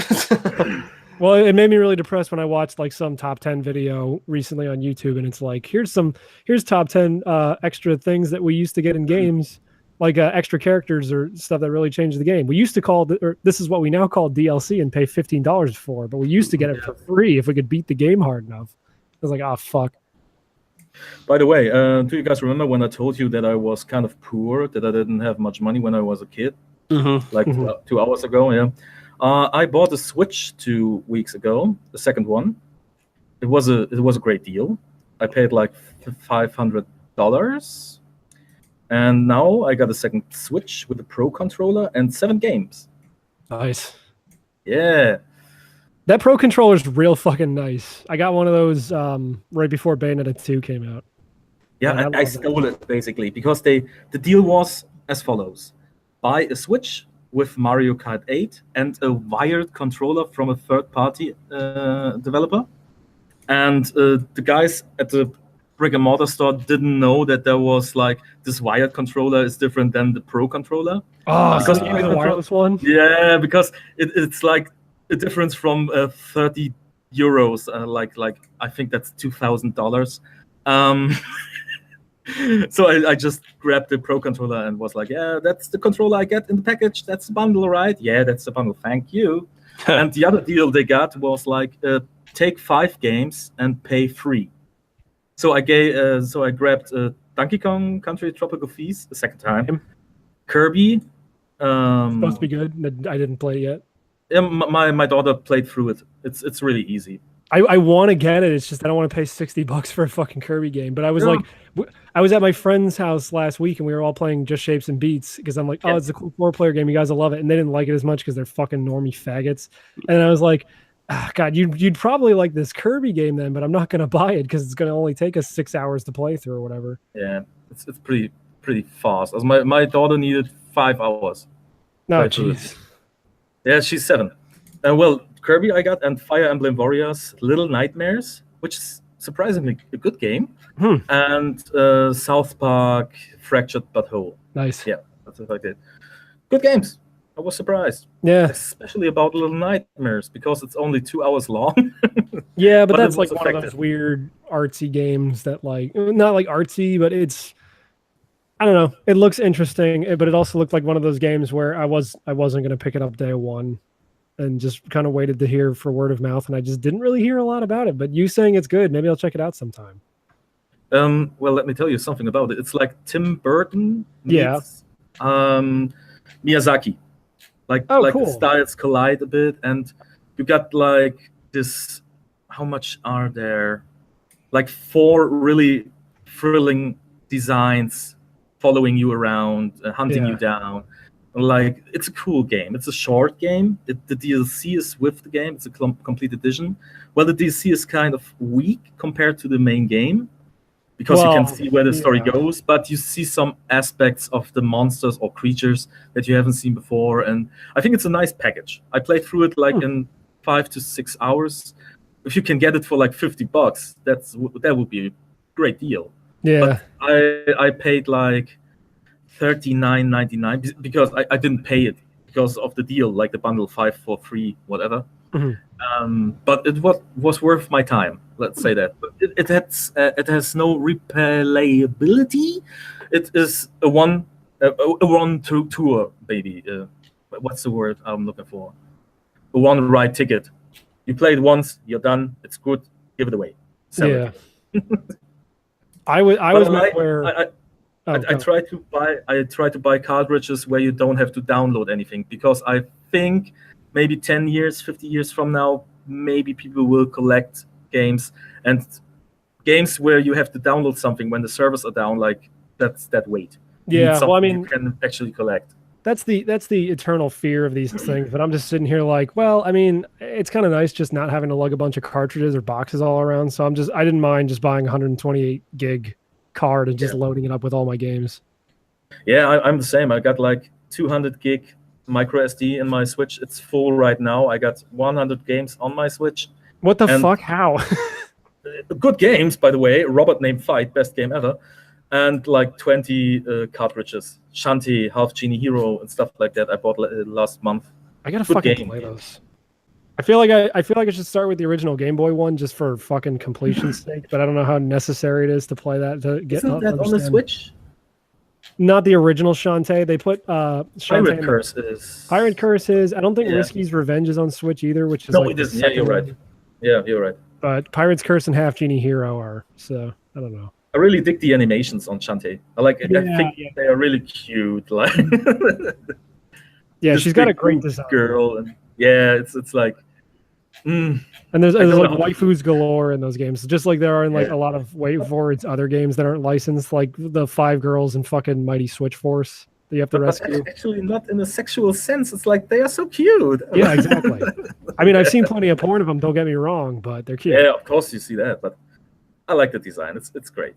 I was speaking of horror games though, I was made aware of a game last night that apparently has been taking YouTube by storm for a fucking month. It's another one of these jump scare games, but I only want to shout it out because it is a very, very clear homage to Sonic Schoolhouse, and it fucking like that in itself is weird enough. It's called like Baldi's Basics. But like from minute one of seeing gameplay of that, I'm like, oh, this guy's played Sonic Schoolhouse. Okay, cool. And I wasn't sure, so I checked his Twitter and like Control F for Sonic and couldn't find anything.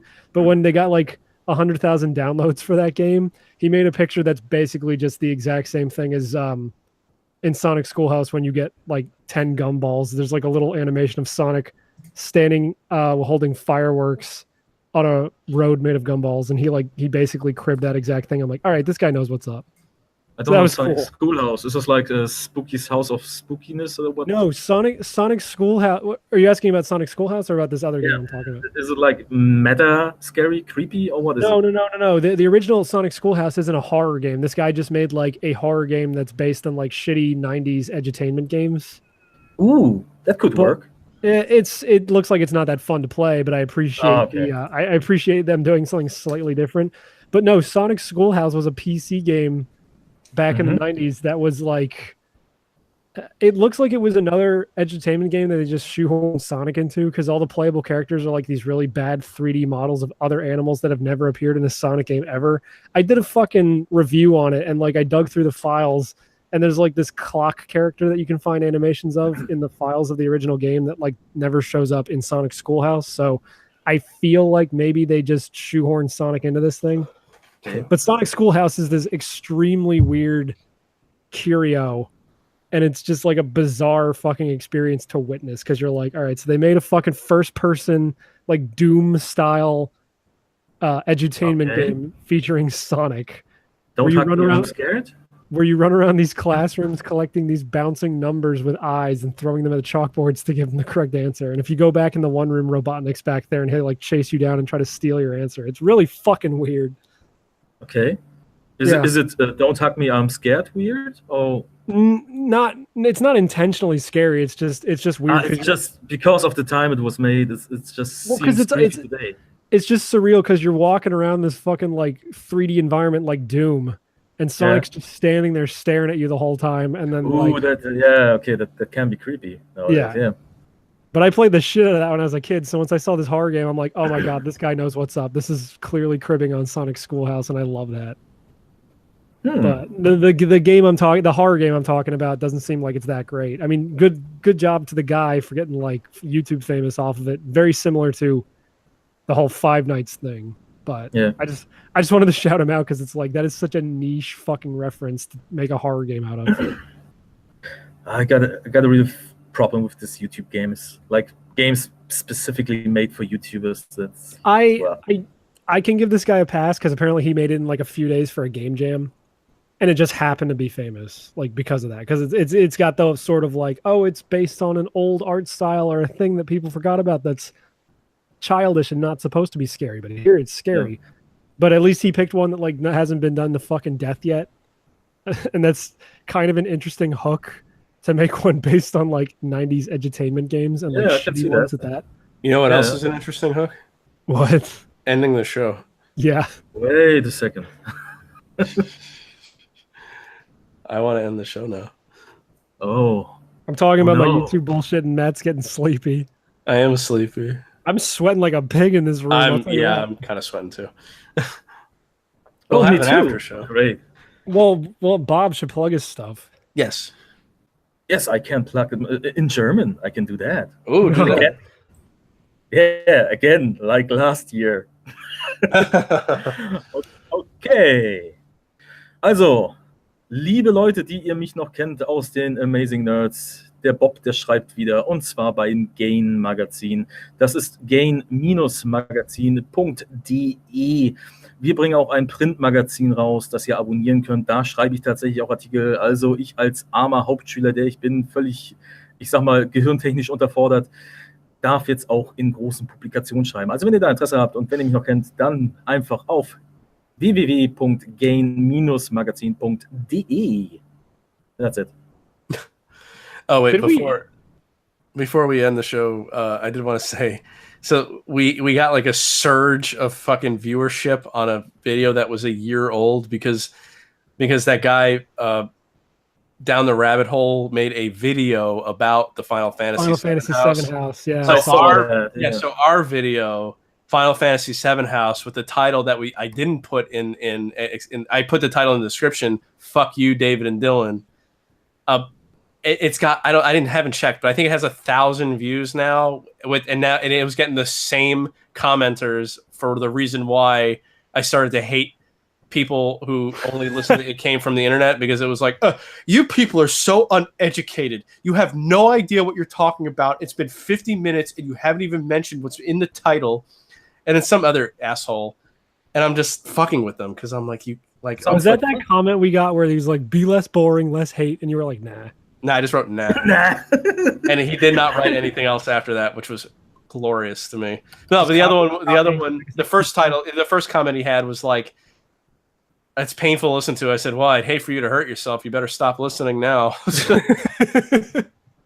Then another guy, he wasn't as bad. But what's interesting, though, because I was like thinking, I had a moment where I was like, I should just change the title of this video because we're going to get like a bunch of fucking morons looking for Final Fantasy. Because literally, it's like our video and 2 other people who have talked about, who mentioned this at all. And I was like, I should change the title. And I was like, no, because we're going to get one guy. We're going to get one guy who's going to listen to this whole show, and he's going to get the joke. And we got one guy. I forget his name now, but like he's like you should have named this episode Breath of the Final Fantasy House or something like that, because we mostly talk about Breath of the Wild. Yeah. And I read, that's funny. And I was like, okay, since you're funny, I'll tell you what the actual joke of the title is. It was an inside joke to make fun of another guy, 2 other guys we used to do a show with. It was just an inside joke just to troll them and their listeners. And he was like, oh, that's pretty good. He's like, well, I listened to the whole episode. I liked it. So you got another subscriber. I was like, all right, sweet. So I'm glad I didn't actually puss out and change the title. So we're gonna call this episode The History of Chris Chan Part 1, right? Well, you already said it during the episode, so we can't. So let's leave that for the after show. You already sold your soul. Maybe you can go one step further. Just sell my skeleton and resurrect it came from the internet. Yeah. Dylan's still doing stuff, and I like his videos. I mean, I'm not, I don't want to shit on it. I want to shit on his listeners, not him. Not again. Yeah. No, but yeah, end of show now. End of show. Yeah. I will stop broadcast. I will start after show.